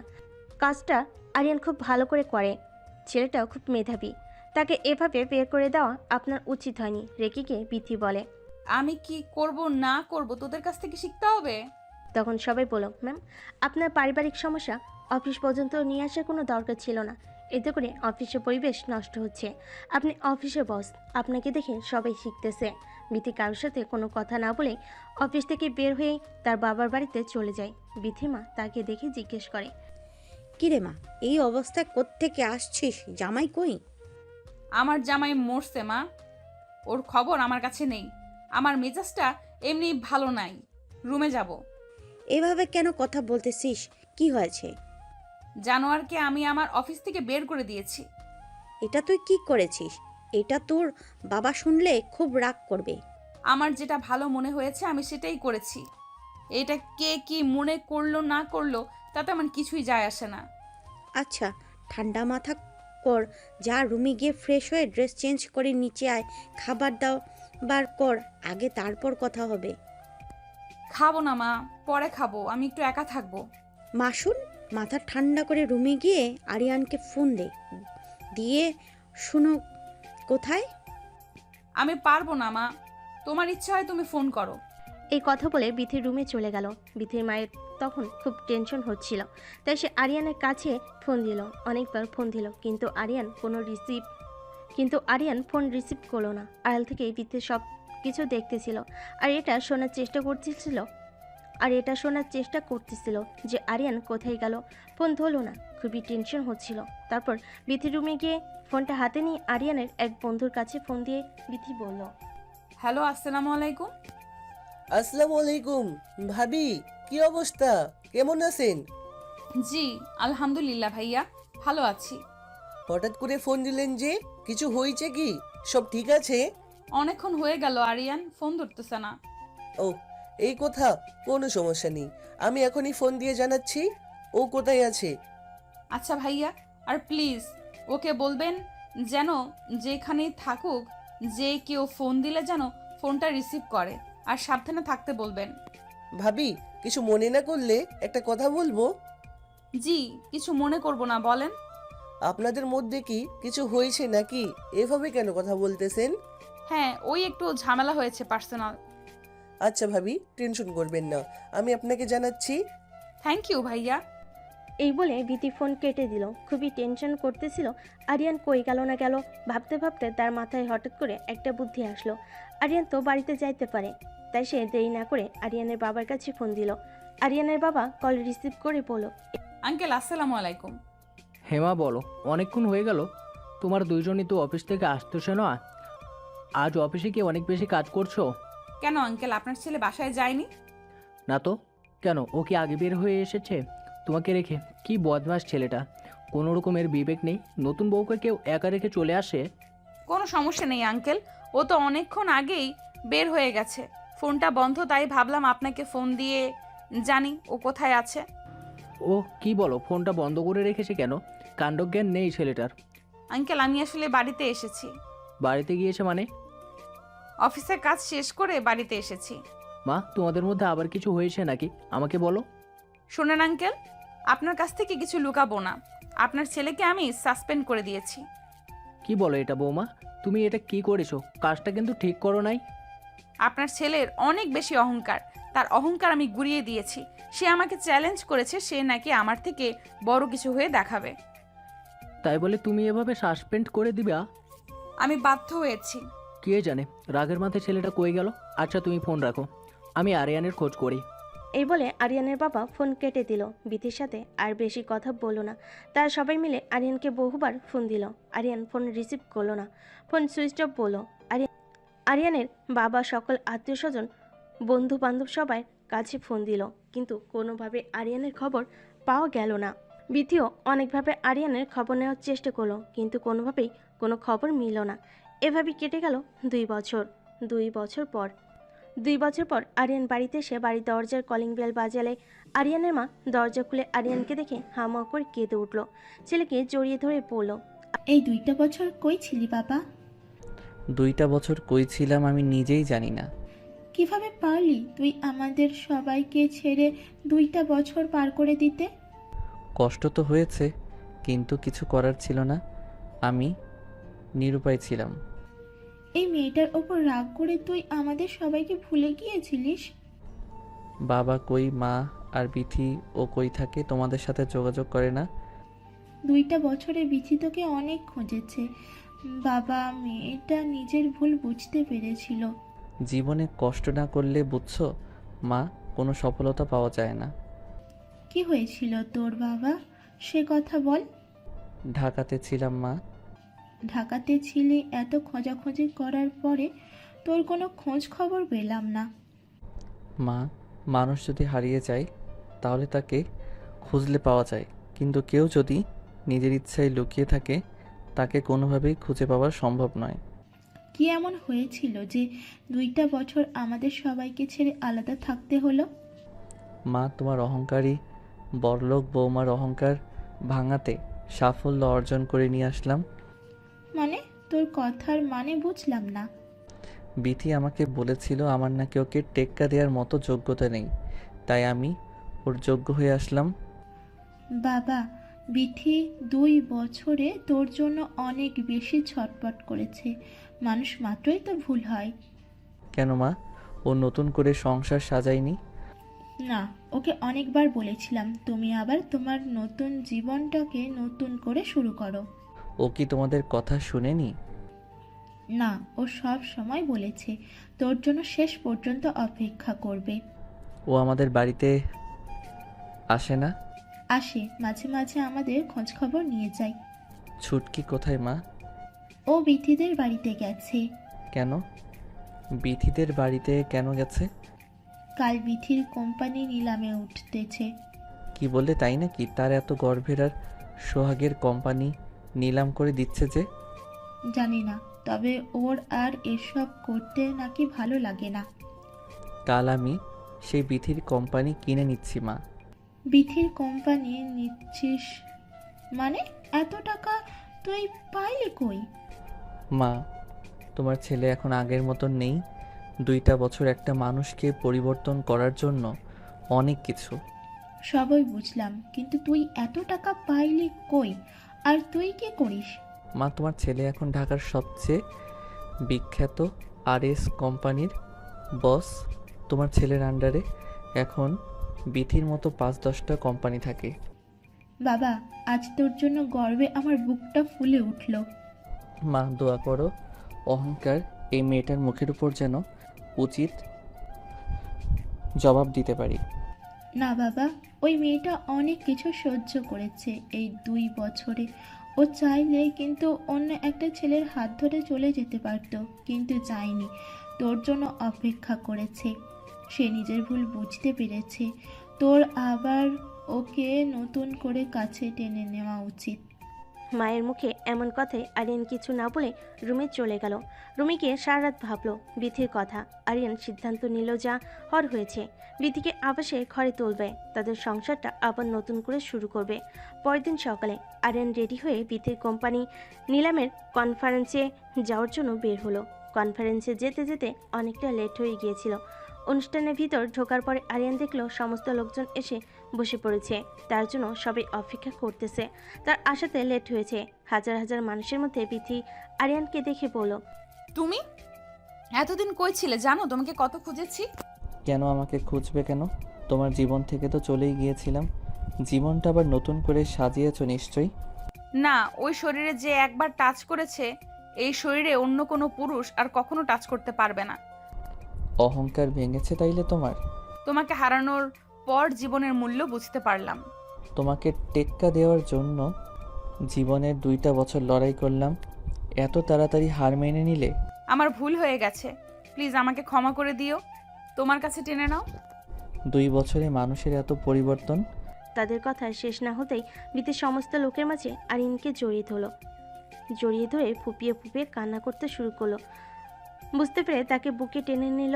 তারপর আরিয়ান বিথিকে জিজ্ঞেস করলো, হঠাৎ করে কোম্পানি নিলামে তোলার সিদ্ধান্ত নিলে যে? এর একমাত্র কারণ তোমাকে খুঁজে বের করা। তোমার কথার মানে বুঝলাম না। 2টা বছর তোমাকে অনেক খুঁজেছি, কোনোভাবে যখন তোমার খোঁজ মিলল না, তখন আমি এই সিদ্ধান্ত নিলাম। জানলে কিভাবে যে অনুষ্ঠানে আমি আসব? কারণ আমি এইভাবেই অনুষ্ঠানটা আয়োজন করেছিলাম, যেন দেশের আনাচে কানাচে সব জায়গায় এটা ছড়িয়ে পড়ে যে আমার কোম্পানি নিলামে উঠতেছে। এখনো কি এই সিদ্ধান্তই থাকবে নাকি সিদ্ধান্ত চেঞ্জ করবে? সিদ্ধান্ত আমার এটাই থাকবে, আমি কোম্পানি নিলাম করে দিব। চাইলে কিন্তু তুমি কন্টিনিউ করতে পারো। চাই না আমি কন্টিনিউ করতে। আমি সব কিছু ছেড়ে এখন তোমার বউ হয়ে সংসার করতে চাই। চলো অনুষ্ঠান শুরু করি। তার অনুষ্ঠান শুরু করলো। সবচেয়ে বেশি দাম দিয়ে আরিয়ান বিথির কোম্পানিকে নিল। অনুষ্ঠান শেষ করে আরিয়ান বিথিকে বলল, বিথি, তুমি বাড়ি চলে যাও। বাড়ি চলে যাব মানে? তোমার সাথে নিয়ে যাবে না? না। না মানে তুমি আমাকে ক্ষমা করে দাওনি? বেশি কথা বাড়িও না তো, যেটা বলছি সেটা করো। বাড়ি চলে যাও। আরিয়ান প্লিজ, তোমার সাথে সংসার করব জন্য আমি সব কিছু শেষ করে দিলাম। এমন করো না, আমাকে লাস্টবারের মতো একটা সুযোগ দাও। কান্নাকাটি করতে হবে না, তুমি বাড়ি চলে যাও। আমি তোমার বাড়ি থেকে গিয়ে তোমাকে নিয়ে আসবো। আমি আর একটা মুহূর্তও তোমাকে ছাড়া থাকতে চাই না। আমি এখনই যাব তোমার সাথে বাড়ি। না, তোমাকে আবার নতুন বউ সাজিয়ে আমি আমার বাড়িতে নিয়ে আসবো। আমাদের নতুন জীবন শুরু করব, আবার নতুনভাবে। সত্যি বলতেছো? 3 সত্যি। কবে যাবে তাইলে? আজকে বাসায় যাই, মা বাবার সাথে কথা বলি, তারপরে তোমাকে জানাবো। বেশি লেট করো না প্লিজ, তোমার অপেক্ষায় থাকবো। অনেক দিন তো ছিলে আমাকে ছাড়া একা, আর তো কিছুদিন। এত অধৈর্য হচ্ছ কেন? জানি না এই 2 বছর আমি তোমাকে ছাড়া কিভাবে থেকেছি। তোমার সাথে কাটানো সময়গুলো আমাকে ঘুমাতে দেয়নি, এই জন্য আমি একটা সেকেন্ডও তোমাকে ছাড়া থাকতে পারতেছি না। বেশি সময় নেব না, তাহলে তোমাকে নিয়ে আসবো। আরিয়ানের কথা শুনে বিথি রাস্তার মধ্যে আরিয়ানকে জড়িয়ে ধরলো শক্ত করে। আরিয়ান বলতেছে, আরে কি করো? এটা রাস্তার লোকজন দেখতেছে। লোকজন তো কি হয়েছে, লোকজন তো দেখবেই। মানা করো না প্লিজ, তোমাকে জড়িয়ে ধরে একটু থাকতে দাও। আরিয়ান আর নিষেধ না করে অমনি থেকে জড়িয়ে ধরে অনেকক্ষণ থাকলো। আশেপাশের মানুষগুলো তাদের দিকে তাকিয়েছিল, কিন্তু তারা কোনো দিকে খেয়াল না দিয়ে দুজন দুজনকে শক্ত করে জড়িয়ে ধরেছিল। তারপর আরিয়ান বিথিকে বলল, আচ্ছা হইছে, এখন যাও। কত আদর করতে পারো কাল দেখবনি। জানি না কত আদর করতে পারবো, তবে আমার ভেতর যত ভালোবাসা আছে সমস্তটা তোমাকে দিব। 2 বছরে তুমি তো দেখি অনেক রোমান্টিক হয়ে গেছো। জানি না আগে কি ছিলাম, এখন কি হয়েছি, তবে তোমাকে আর হারাতে চাই না। এখন যাও বাড়িতে। ঠিক আছে, তুমিও যাও, বাড়িতে গিয়ে ফোন দিও। ওকে, আল্লাহ হাফেজ। I love you. I love you too. এখন যাও। তা দুজনের বাড়ি ফিরে গেল। সমস্ত ঘটনা তাদের মা বাবাকে বলল। আরিয়ান তার বাবাকে বিথিকে ঘরে তুলে নিয়ে আসার জন্য কথা জানালো। বলল। এই কথাটা শুনে আরিয়ানের বাবা খুশি হয়ে বলল, এটা তো ভালো সিদ্ধান্ত। কালকে চলো, ঘরের লক্ষ্মীকে ঘরে নিয়ে আসি। রাতে সবাই সিদ্ধান্ত নিল। সকালে তারা রেডি হয়ে বিথিদের বাড়িতে চলে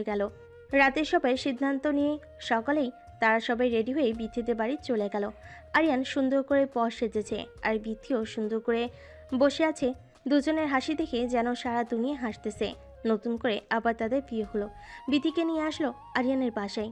আরিয়ানকে বলল, জানো আজকে আমার সবচেয়ে খুশির দিন। তাই কেন? প্রথমবার যখন আমাদের বিয়ে হয়েছিল তখন বুঝি তুমি খুশি ছিলে না? না, খুশি ছিলাম না, কারণ তখন আমি জানতাম না পর্যন্ত আমার কার সাথে বিয়ে হচ্ছে। তবে আমি ভীষণ খুশি ছিলাম জানো। তার মানে তুমি আগে থেকে জানতা সবকিছু, আমার কাছ থেকে এখনো তুমি সবকিছু লুকাচ্ছ, তাই না? না রে বাবা, আমি কিছুই জানতাম না। তবে বিয়ে করার খুব ইচ্ছা ছিল, জীবন সঙ্গীর সঙ্গে সুন্দর সুন্দর মুহূর্ত কাটানোর। মা বাবা যখন বিয়ে ঠিক করলো তখন আমি আর আপত্তি জানাইনি, কারণ মা বাবার পছন্দের উপর আমার বিশ্বাস ছিল।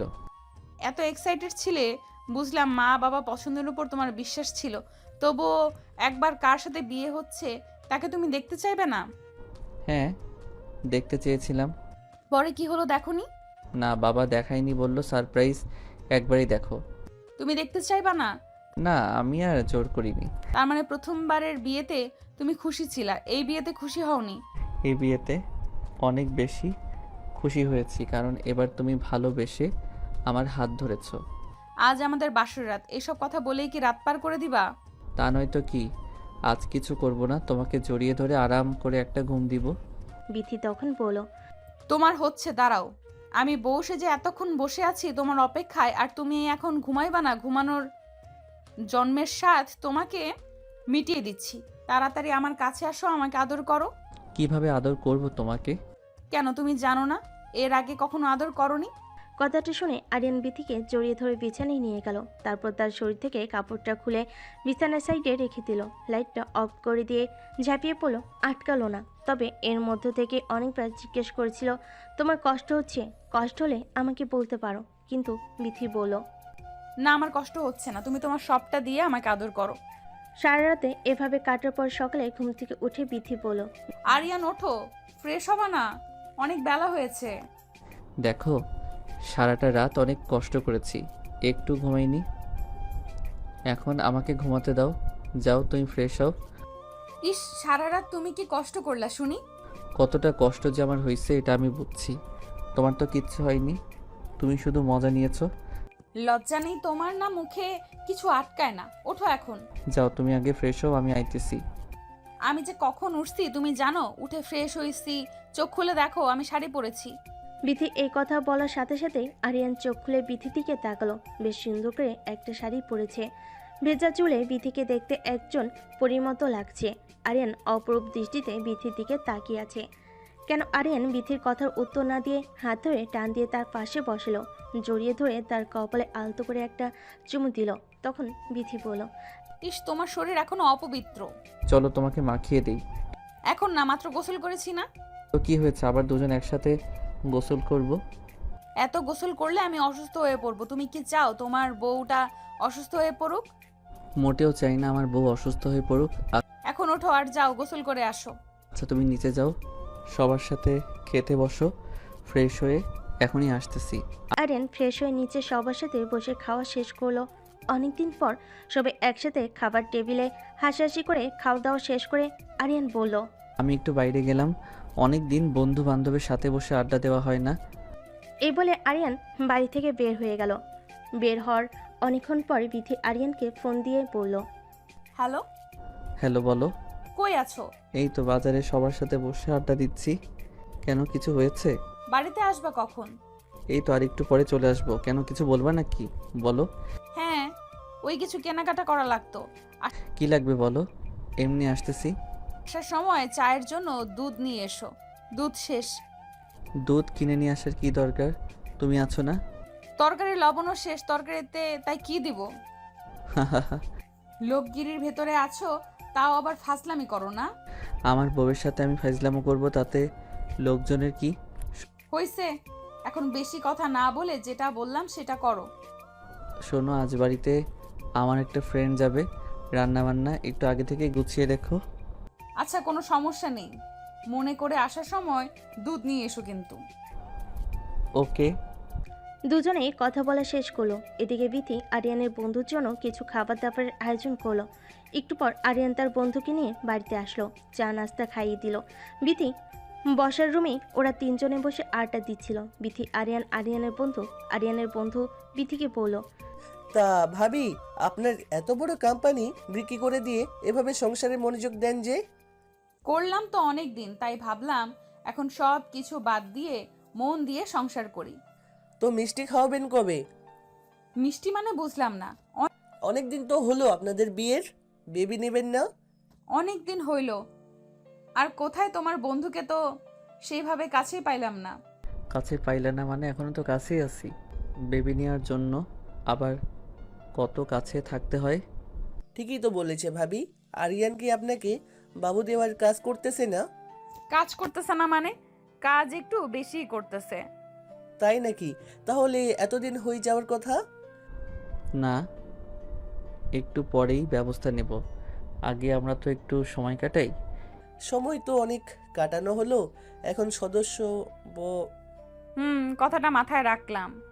ভাবি, আপনার বয়স কত? চলতেছে কেন? কি বলেন, 25 চলে? কি বলো এসব? 25 চলে তোমার বয়স? কি ব্যাপার, তোমরা দুজনেই আমার বয়স শুনে এত অবাক হলে কিসের জন্য? আপনি কি জানেন আরিয়ানের বয়স কত? না তো, শোনাই তো হয়নি। ও তো আপনাদের কোম্পানিতে কাজ করত। আপনাদের কোম্পানিতে কাজ করতে হলে বয়স বুঝি কোনো ম্যাটার না? অবশ্যই ম্যাটার করবে না কেন, কিন্তু ওই সময় আমি অফিসের দায়িত্বে ছিলাম না, তাই ওভাবে কাগজপাতি আর ঘাটাঘাটি করিনি, তাই জানা হয়নি। তার মানে তো তুমি শুধু আমার অফিসের বস নও, তুমি আমার সিনিয়র আপু। সিনিয়র আরিয়ান, কি বলো এসব? কারণ আমার বয়স 23 চলতেছে। কি? অবাক হওয়ার কিছু নেই, এটাই সত্যি। তাইলে তো জোর খাটানোর আরেকটা জায়গা বের হলো। মানে বুঝলাম না। মানে হলো তুমি এখন বয়সে আমার থেকে অনেক অনেক ছোট, তার মানে আমি যা বলবো তাই হবে। তুমি যা বলবা তাই হবে, এটার জন্য আবার বয়স ছোট হওয়ার কি আছে? না, তারপরেও থাকে না একটা জোরই আলাদা। বুঝলাম, বেশি জোর খাটাতে যেও না, তাইলে কিন্তু ভালো হবে না। আচ্ছা, অনেক কথা বললাম তো। তুই ঢাকা যাচ্ছিস কবে? যাব 2-1 মধ্যেই। এখন গেলে আবার কতদিন পরে আসবি? এখন গেলে ওই কিছুদিন পরই আসতে হবে। কেন, বন্ধু বউ রেখে কি ঘুম ধরবে না? অবশ্যই, তাই বউ রেখে কি কারোর ঘুম ধরে নাকি? তাহলে বউকে নিয়ে গেলেই তো পারো। না, ও থাক মা বাবার সঙ্গে। এই বলে আরিয়ানের বন্ধু উঠে চলে গেল। আরিয়ানও তাকে বলল আবার এসে ঘুরে যাওয়ার জন্য। তারপর আরিয়ান আর বিথি দুজনের রুমে শুয়েছিল। হঠাৎ করে আরিয়ানদের গেটের কলিং বেল বেজে উঠল। বিথি তাড়াহুড়ো করে দরজা খুলল। একটা মহিলা তাকে দেখে চিনতে পারল না, বলল রুমের ভিতর আসেন। বিথি তখন তার শাশুড়িকে ডাক দিল। তার শাশুড়ি এসে দেখলো তার বোন এসেছে। সে বিথিকে বলল, এটা আমার বোন বিথি। তখন তার খালা শাশুড়িকে সালাম দিল। তখন খালা শাশুড়ি বলল, এটা নতুন বৌমা নাকি? এটা কে, সেই প্রথম বউ নাকি?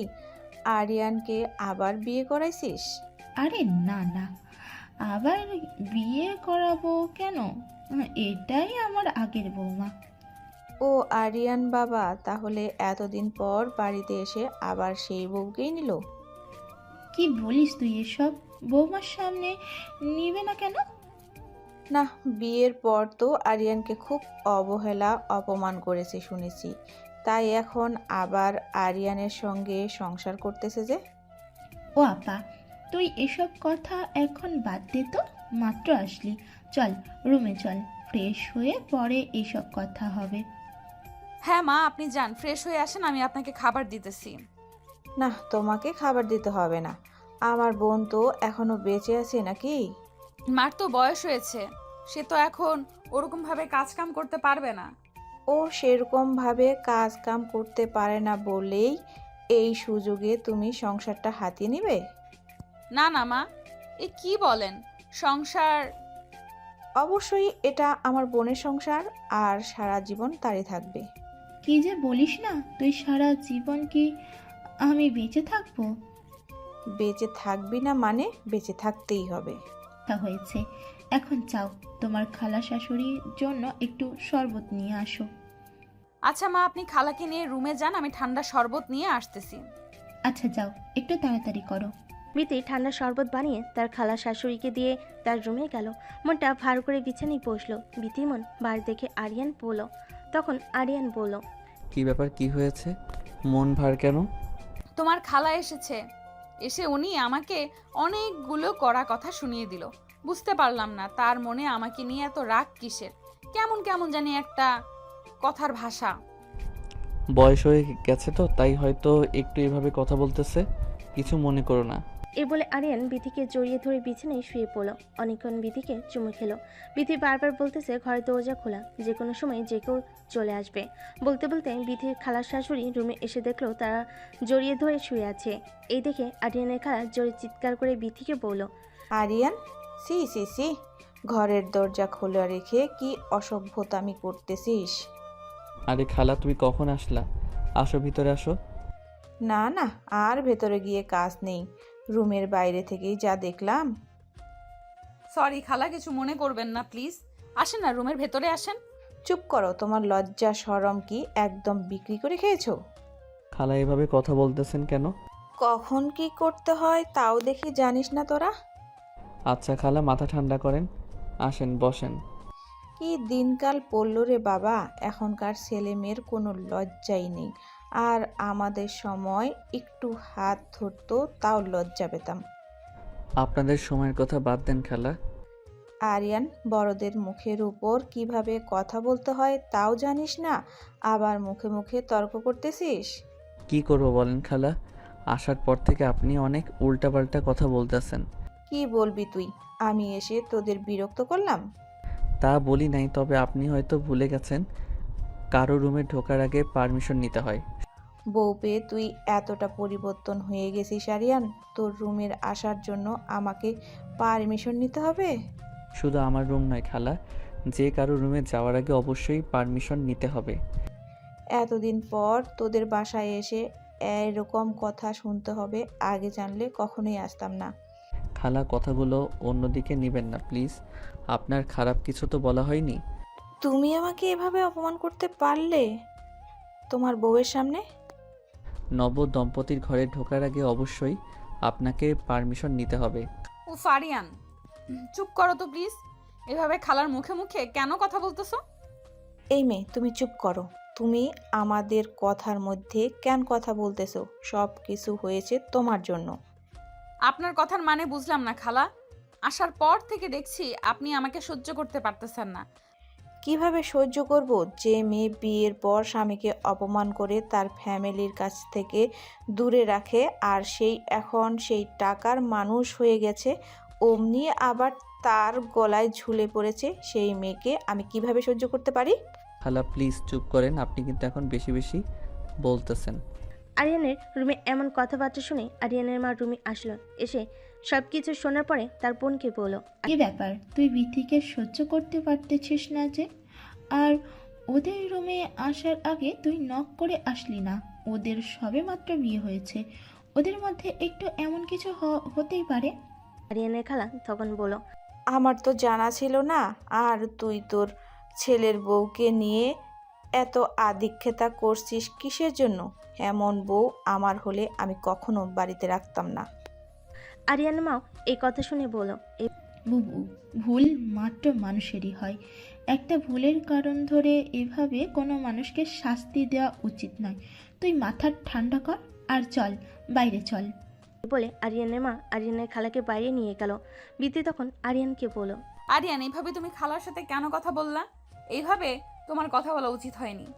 খালা, তোমাকে যে কতগুলো কথা শোনালো তাতে তোমার কিছু মনে হচ্ছে না? কি মনে হবে? একটু আগে তুমি না বললা খালা বয়স্ক মানুষ, তার কথায় কিছু মনে না করতে? তার মানে এত কিছু বলবে? আমি তো জানতাম না খালা এত খারাপভাবে তোমার সাথে কথা বলবে। আচ্ছা বাবা, হইছে, তোমারই তো খালা, এত রাগ করার কি আছে? খালার হইয়া আমি সরি বলতেছি, তোমাকে সরি কিছু মনে করো না। দূর পাগল, কি মনে করব? I love you. I love you too. এখন থাকো, আমাকে রান্না করতে হবে। খালা অনেকদিন পরে আসলো। আগে আমার কাছে একটু বসো, তারপরে যাবা। আরে না, আগে আমাকে যাইতে হবে, থাকো। তাইলে আগে আমাকে একটা চুমু দিয়ে যাও। ইস, শখ কত! চুমু দাও, নইলে কিন্তু যেতে দেব না কোথাও। রুমের দরজা কিন্তু খোলা, এটা ভুলে যেও না। ইস, কিছু হবে না, দাও তো। কিচ্ছু হবে না বলে তো তখনও জড়িয়ে ধরছিলা, দেখলে তো কি হলো। এখন আর এমন কিছু হবে না, একটা চুম্বন তো এমন করতেছো কেন? আচ্ছা, চুমুটা এখন তোলা থাকলো, রাতে দিব। রাতে তো অবশ্যই দিবা, বাট এখনকারটা এখন দাও। কি ছেলে মানুষই শুরু করলা বলো তো? যত কথা বাড়াইবা তত কিন্তু তোমারই লেট হবে। সত্যি তোমার সাথে পারা বড্ড কঠিন। আরিয়ানকে জড়িয়ে ধরে বিথি একটা চুমু দিয়ে লজ্জা পেয়ে সে দৌড়ে রান্নাঘরে চলে গেল। রান্না করতে আরিয়ান বিথির পিছনে পিছনে রান্নাঘরের দিকে গিয়ে দেখলো বাড়ির ভিতরে কোনো সার শব্দ নেই, যেন একটা মানুষও নেই হয়েছে। তেমনটাই আরিয়ানের বাবা বাইরে গেছে। আরিয়ানের মা তার খালাকে নিয়ে বাইরের বাগানটাতে ঘুরতে গেছে। বাড়ি একদম ফাঁকা। আরিয়ান রান্নাঘরে গেল, গিয়ে দেখলো বিথি রান্না করতেছে। পিছন থেকে এগিয়ে এসে বিথিকে জড়িয়ে ধরলো। ভয় পেয়ে বিথি চিৎকার করে কেনা কে ভেবে ঘুরে উঠে ঠাস করে একটা চর মেরে দিল। চর মারার পর দেখলো ওটা আরিয়ান ছিল। দ্বিতীয়বার অবাক হয়ে গেল। অবাক হয়ে আরিয়ানকে বলল, আরে আরিয়ান, তুমি? হ্যাঁ আমি। তুমি কি ভেবেছিলে দিনের উপরে বাড়িতে চোর ঢুকেছে? তা নয়, কিন্তু তুমি তো মাত্রই রুমে ছিলা। রুমে ছিলাম তো কি হয়েছে? শোনো, আমার কি পা নেই? আমি কি হেঁটে আসতে পারি না? পা আছে বুঝলাম, কিন্তু এইভাবে চোরের মতো লুকিয়ে লুকিয়ে রান্নাঘরে ঢোকার কি আছে? তাই বলে তুমি আমাকে এভাবে চর দিবা? সরি, আমি বুঝতে পারিনি। মেয়ে মানুষের হাতের চর এত জোরে হয় কিভাবে? ব্যথায় আমার সারা শরীর কাঁপতেছে। আমি ভাবলাম কে না কে, তাই একটু জোরে চড় মেরেছি। তোমার সাথে কোনো কথা নেই, যাও একটু রোম্যান্স করবো, এর উপায় নেই। আচ্ছা বাবা, হয়েছে তো, বুঝতে পারি নাই। নেক্সট টাইম আর এমন হবে না। নেক্সট টাইম তোমার এমন হবে না? আবার কি? আমি তো এমন করবো না। মানে কি, একটা চড় মেরেছি বলে কি তুমি কখনো আর আমার সাথে রোম্যান্স করবা না? জি হ্যাঁ, তোমার সাথে রোম্যান্স করতে চাই। পরে আবার দেখা গেল কখন না জানি আমার মাথা ফাটিয়ে দিলা। না, মাথা ফাটাবো না, আমি এত ডাকাত না। সেটা দেখতেই পারলাম। তুমি কি? আরিয়ান বাচ্চাদের মতো করে কান্না করতে শুরু করলো। বিথি বারবার সরি বলল, কিন্তু আরিয়ান কিছু শুনলো না। একটু রাগ দেখে রুমে চলে গেল। বিথিও রান্নাবান্না বাদ দিয়ে পিছনে পিছনে রুমে চলে গেল।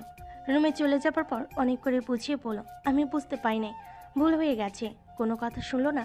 সে বিথির সাথে কথাই বললো না। বিথি যেদিকে যায় আরিয়ান বিথির দিক থেকে মুখ ঘুরিয়ে নেয়। রাগ ভাঙাবে কিভাবে এটা বুঝতে না পেরে বিথি আরিয়ানকে বুকে জড়িয়ে ধরে বাচ্চাদের মতো করে মাথায় হাত বোলাতে বোলাতে বলে, আমার ভুল হয়ে গেছে, আমি বুঝতে পারি নাই। নেক্সট টাইম থেকে আর কখনো এমন হবে না। আরিয়ান তখন হেসে উঠল। মনে থাকে যেন, নেক্সট টাইম এমন কখনো করবা না। এ বলে আরিয়ান বিথিকে আরো শক্ত করে জড়িয়ে ধরল। বিথি তখন আরিয়ানের হাত সরিয়ে দিয়ে বলল, আচ্ছা হয়েছে, এখন ছাড়ো। কেন ছাড়বো কেন? আমার এখনো ব্যথা কমে নাই। ব্যথা কমে নাই যেহেতু, তাহলে মলম দিতে হবে। মলম দিতে হবে না, তুমি জড়িয়ে ধরে থাকো, তাইলে ঠিক হয়ে যাবে।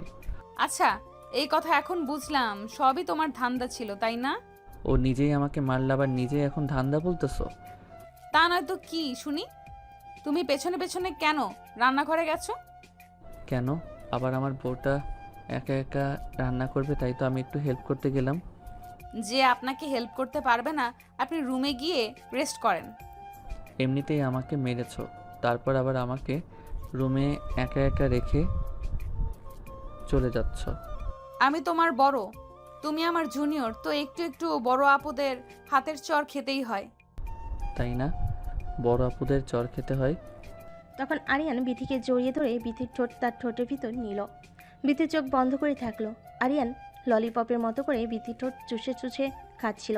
বিথির শরীরে যেন তখন কোনো শক্তি কাজ করতেছিল না। সে কিছু না বলে চুপ করে দাঁড়িয়ে রইল।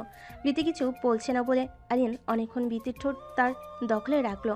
একটু সময় পর আরিয়ান হাত দিয়ে বিথির কাপড় খুলতে লাগলো। তখন বিথি আরিয়ানের হাত সরিয়ে দিয়ে লজ্জা পেয়ে দূরে গিয়ে দাঁড়ালো। আরিয়ান তখন বলল, কি ব্যাপার, এভাবে সরে গেলে যে? এটা কি করছো তুমি সোনা? কি আবার করছি? আমি তোমার ছোট না, তোমার জুনিয়র তো। ছোটদের এরকম আবদার একটু মেনে নিতেই হয়। ইস, আসছে ছোট, কিসের ছোট তুমি শুনি? যাবো বাবা, একটু আগেই তো তুমি বললে আমি নাকি তোমার জুনিয়র। অবশ্যই তুমি আমার জুনিয়র। তোর জুনিয়র যখন, তাহলে জুনিয়রদের এরকম দুষ্টামি মেনে নিতেই হবে আপু। দেখো কি যে বলো না এসব। লজ্জা পেয়ে বিথি রুম থেকে বের হয়ে আবারও রান্নাঘরে গেল। রান্নাবান্না শেষ করে সবাই মিলে খাওয়া দাওয়া করলো। খাবার টেবিলে বিথির খালা শাশুড়ি বিথিকে বলল, অনেক দিন তো হলো তোমাদের বিয়ে, এখন কি বাচ্চা কাচ্চা নেবে না? যে খালা আমাকে বলছেন? হ্যাঁ, তোমাকেই বলছি, তুমি ছাড়া এখানে আর কে আছে বাচ্চা কাচ্চা নেওয়ার মতো? ইনশাল্লাহ খালা, আল্লাহ যখন দিবে তখনই তো হবে। আল্লাহ তো দিবেই, তাই বলে কি তোমরা চেষ্টা করবে না? আপনার কথা মাথায় রাখলাম খালা। সুখবরটা তাড়াতাড়ি দিও, বাড়ির মঙ্গল হবে। বাচ্চা হওয়ার সাথে আবার বাড়ির মঙ্গলের কি আছে? অবশ্যই মঙ্গলের ব্যাপার আছে, যে বাড়িতে বাচ্চা কাচ্চা নেই সে বাড়িতে কখনো মঙ্গল নেই। ও আচ্ছা, বুঝলাম। আপনাদের সব পুরনো দিনের চিন্তা ভাবনা তো। কথা বলতে বলতে সবাই খাওয়া দাওয়া শেষ করলো। যার যার মতো রুমে চলে গেল। আরিয়ান বিথিকে আবার রাতে ধরলো। সারা রাত বিথিকে অনেক আদর করলো। বিথি অনেকটা অসুস্থ হয়ে পড়েছিল। সকালে ঘুম থেকে উঠতে তার একটু দেরি হয়ে গেল। তার খালা শাশুড়ি উঠে দেখে বিথি এখনও ঘুম থেকে ওঠেনি। এটা দেখে সে বিথির দরজার কাছে যায় আর ডাকা শুরু করে। বিথির দরজা খুলে দিলে তার খালা শাশুড়ি দেখে বিথির কাপড় চোপড় এলোমেলো হয়ে আছে। তার খালা শাশুড়ি রেগে গিয়ে বলল, এ কি অবস্থা তোমার? আর কি অবস্থা তোমার জামা কাপড়ের? এভাবে দরজা খুলে দিতে লজ্জা করলো না তোমার? সরি খালা, আমি একটু অসুস্থ তো তাই বুঝতে পারিনি। অসুস্থ আর বুঝতে পারবো নাই মানে? কয়টা বাজে এটা খেয়াল আছে তোমার? এখনো ঘুম থেকে উঠো নাই যে? আমি এখনই ফ্রেশ হয়ে নিচে আসতেছি।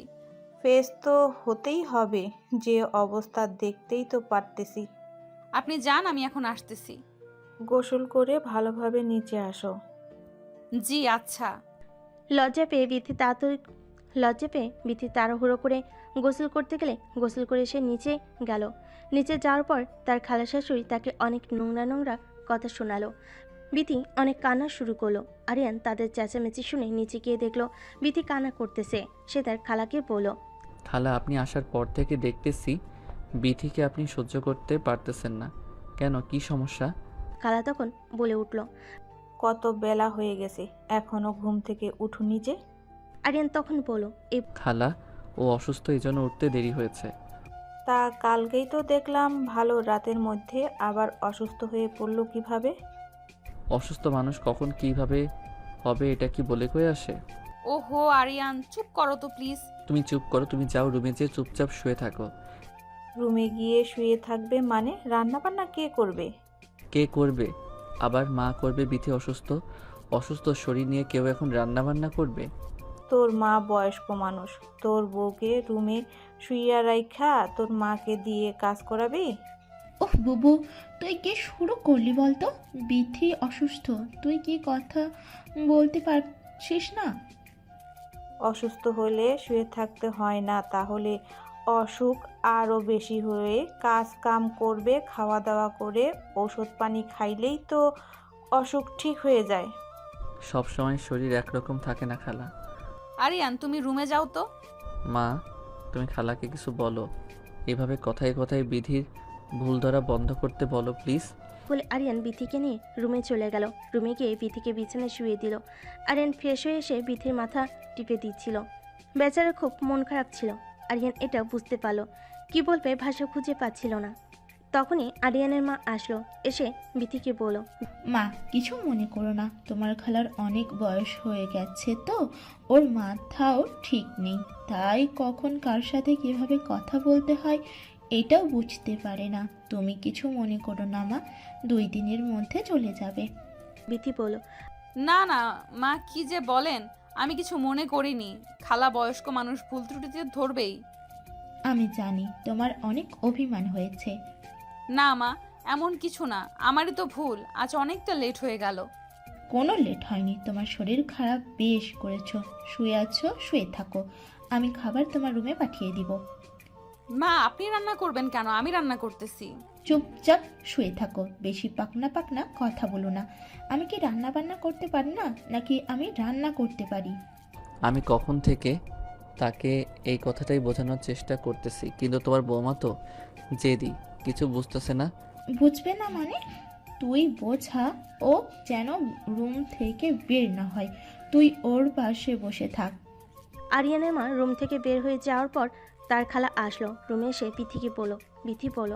আরিয়ানের খালা রুম থেকে বের হয়ে যাওয়ার পর আরিয়ান বিথিকে বলল, কাল ভেবে নিতে বললাম, তোমার কি আজকেই বাচ্চা কাচ্চা হয়ে গেল নাকি শরীর খারাপ করতেছে? জানি না খালা, বুঝতে পারতেছি না, কেমন জানি একটা লাগতেছে। শোনো, আমার কথায় কিছু মনে করো না। না না খালা, কিছু মনে করিনি, ভুল তো আমারই হয়েছে।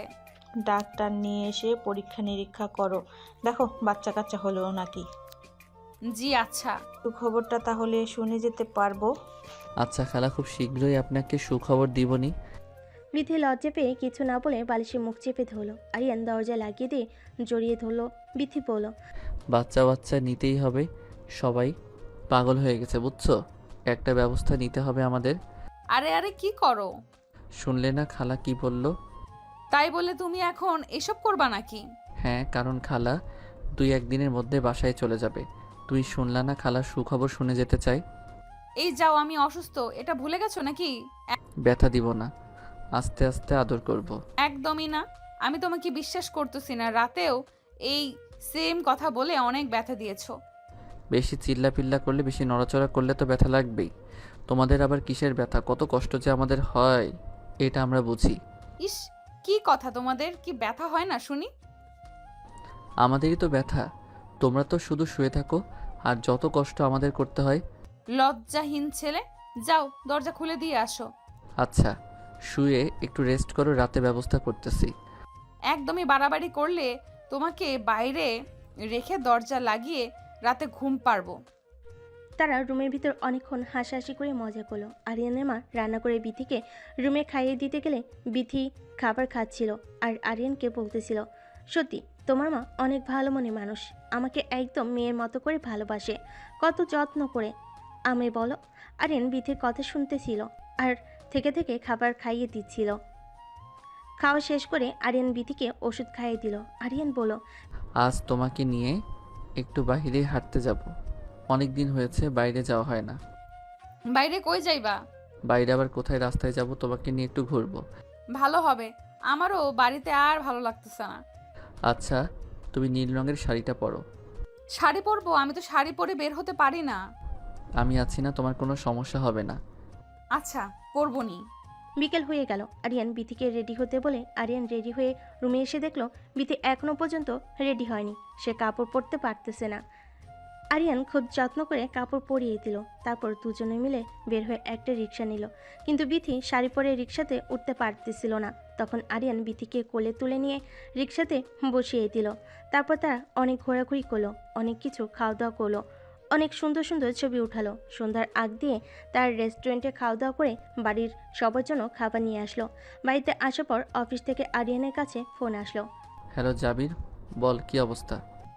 এই তো অবস্থা ভালো, তোমার কি অবস্থা? এই তো ব্রাদার, ভালো। হ্যাঁ, অনেকদিন হয়ে গেল বাড়িতে গেছো, আর আসতে ইচ্ছে করছে না নাকি? হ্যাঁ যেতে তো হবেই, একটু কাজ কাম করলাম তো তাই ব্যস্ত ছিলাম। ফোন দাও না, আর খোঁজ খবরও নাও না। তোমার ভাবিকে নিয়ে আজকে একটু বের হয়েছিলাম। ও ভাই, আচ্ছা তাহলে বউকে নিয়ে তুমি আনন্দ মস্তি করতেছো, এই জন্য আর অফিসের খবর নেই? তা না, কিন্তু আমি তো দায়িত্ববান মানুষের কাছেই দায়িত্ব দিয়ে এসেছি। তা ভাইয়া একা একাই বিয়ে শাদী করলা? আমাদের জন্য একটা মেয়েকে দেখো। আমার পছন্দের মেয়েকে কি আর তুমি বিয়ে করবে ভাই? কেন বিয়ে করব না? যা আমরা তো পছন্দের কোনো মেয়ে নাই। আচ্ছা বললা যখন খোঁজখবর নিয়ে জানাবো। তো ভাই খুশির মিষ্টি খাওয়াই বা কবে? কী রে ভাই, যেখানে যাই শুধু এই একই কথা বলে, এছাড়া কি কোনো কথা নেই? এছাড়া কি কথা থাকবে? বিয়ের আগে সবাই বলে বিয়ে করবি কবে, বিয়ের পরে বলবে বাচ্চা কাচ্চা হবে কবে, বাচ্চা কাচ্চা হওয়ার পরে আবার তখন সবাই বলবে বাচ্চা কাচ্চার বিয়ে শাদী দিবা কবে। এরকমটাই তো হয়। ঠিক বলেছিস ভাই, রাস্তাঘাটে বের হওয়া যায় না। হ্যাঁ, তো লোকজন তো ঠিকই বলে অনেক দিন তো হয়ে গেল, এখন বাচ্চা কাচ্চা নিলেই তো পারো। হ্যাঁ তাই ভাবতেছি, ওটাই করতে হবে। তো ভাবি ভালো আছে না? হ্যাঁ আলহামদুলিল্লাহ আছে ভালো। আচ্ছা, অনেক কথা বললাম, আসল কথা বলতেই ভুলে গেছি। কি কথা বল। আরে 25 তারিখ ইন্ডিয়া থেকে আমাদের নতুন ক্লায়েন্ট আসার কথা। কি বলিস, 25 তারিখ? হ্যাঁ ভাই, 25 তারিখে নাকি ওরা এখানে আসবে। আর মাত্র 7 দিন পর, এত তাড়াতাড়ি দিন করলি যে? কিছুই করার নেই, কারণ ওদের নাকি সময় ছাড়া আর সময় হবে না। আচ্ছা তাইলে কি আর করা যাবে, আসবো নি আমি 25 তারিখের আগেই। না বউকে রেখে আসতে ভালো না লাগলে বউকে সঙ্গে করে নিয়ে আসো ভাই। ওকে নিয়ে যাবে না? কেন, আমরা কি কেড়ে নিব নাকি? কেড়ে নিতে চাইলে কি আমি নিতে দেব নাকি? তাহলে ভয় কিসের? এমনি রে ভাই, ও যাইতে চায় না এখানে, মা বাবা সবাই আছে, ওদের বয়স হয়ে গেছে।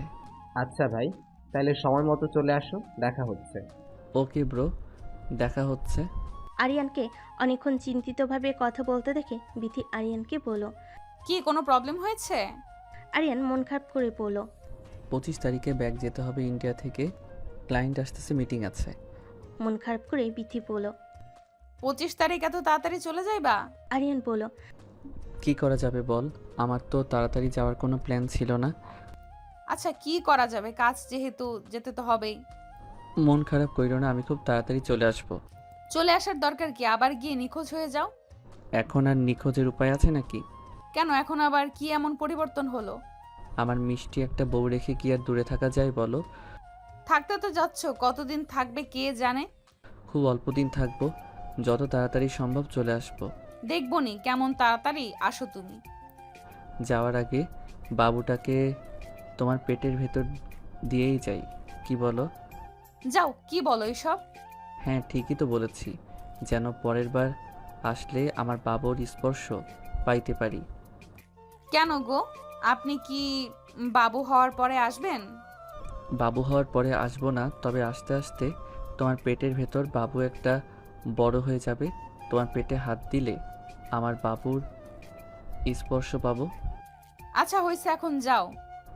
প্রয়োজনীয় জিনিসগুলো বোঝাতে হবে, নইলে বের হওয়ার সময় তাড়াহুড়ো করে অনেক জিনিস রেখে যেতে পারি।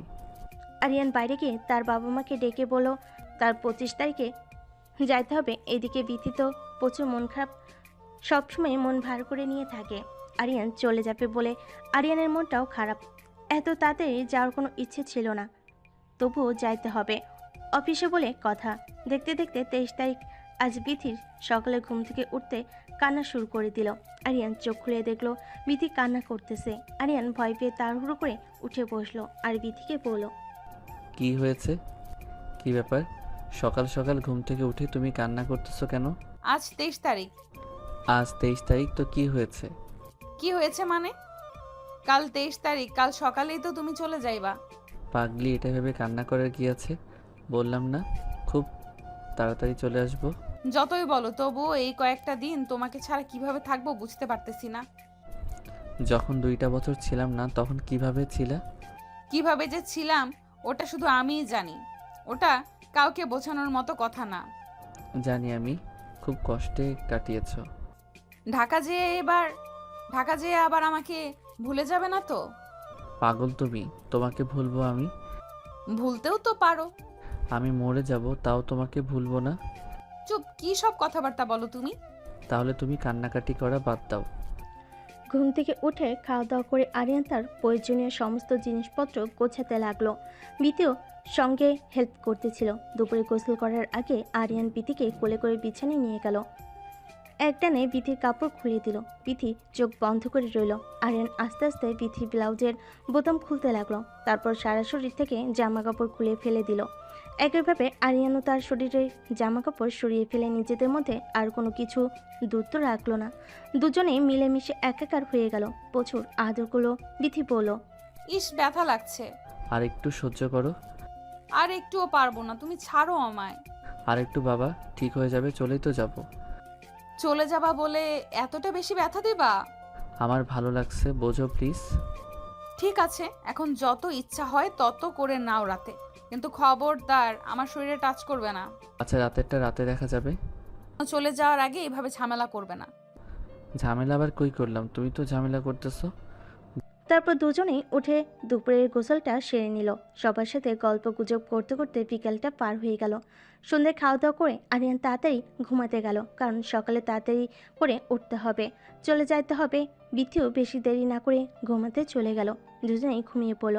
অনেক রাতে বিথি আরিয়ানকে জড়িয়ে ধরল, আরিয়ানও বিথিকে জড়িয়ে ধরল। আরিয়ান বিথির গলায় কামড় দিল। আহ করে চিৎকার করে উঠল।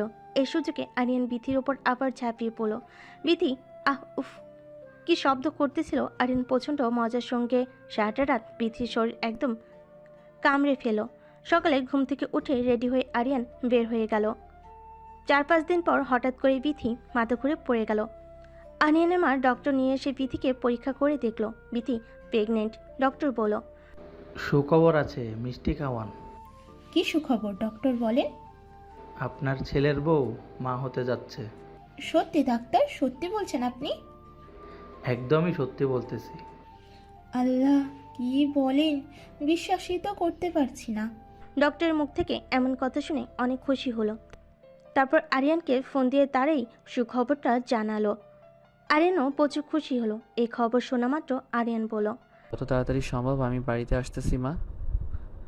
আরিয়ান তার মাকে বলল বিথিকে যেন চোখে চোখে রাখে, একদম যেন কোনো কাজ করতে না দেয়। আরিয়ানের মা আরিয়ানের সব কথা শুনে কোনো কাজ করতে দেয় না। 7-8 দিন পর আরিয়ান বাড়িতে আসলো। এসে বলল, থ্যাংক ইউ সো মাচ। দূর পাগল, থ্যাংক ইউ বলার কি আছে? এই যে আমার বেবিকে দুনিয়াতে নিয়ে আসার জন্য। কষ্ট তো তুমি বেশি করেছো। আরিয়ান বিথিকে জড়িয়ে ধরে কপালে চুমা দিল। তারপর তাদের নতুন সুখের জীবন শুরু হলো। গল্প এখানেই সমাপ্তি।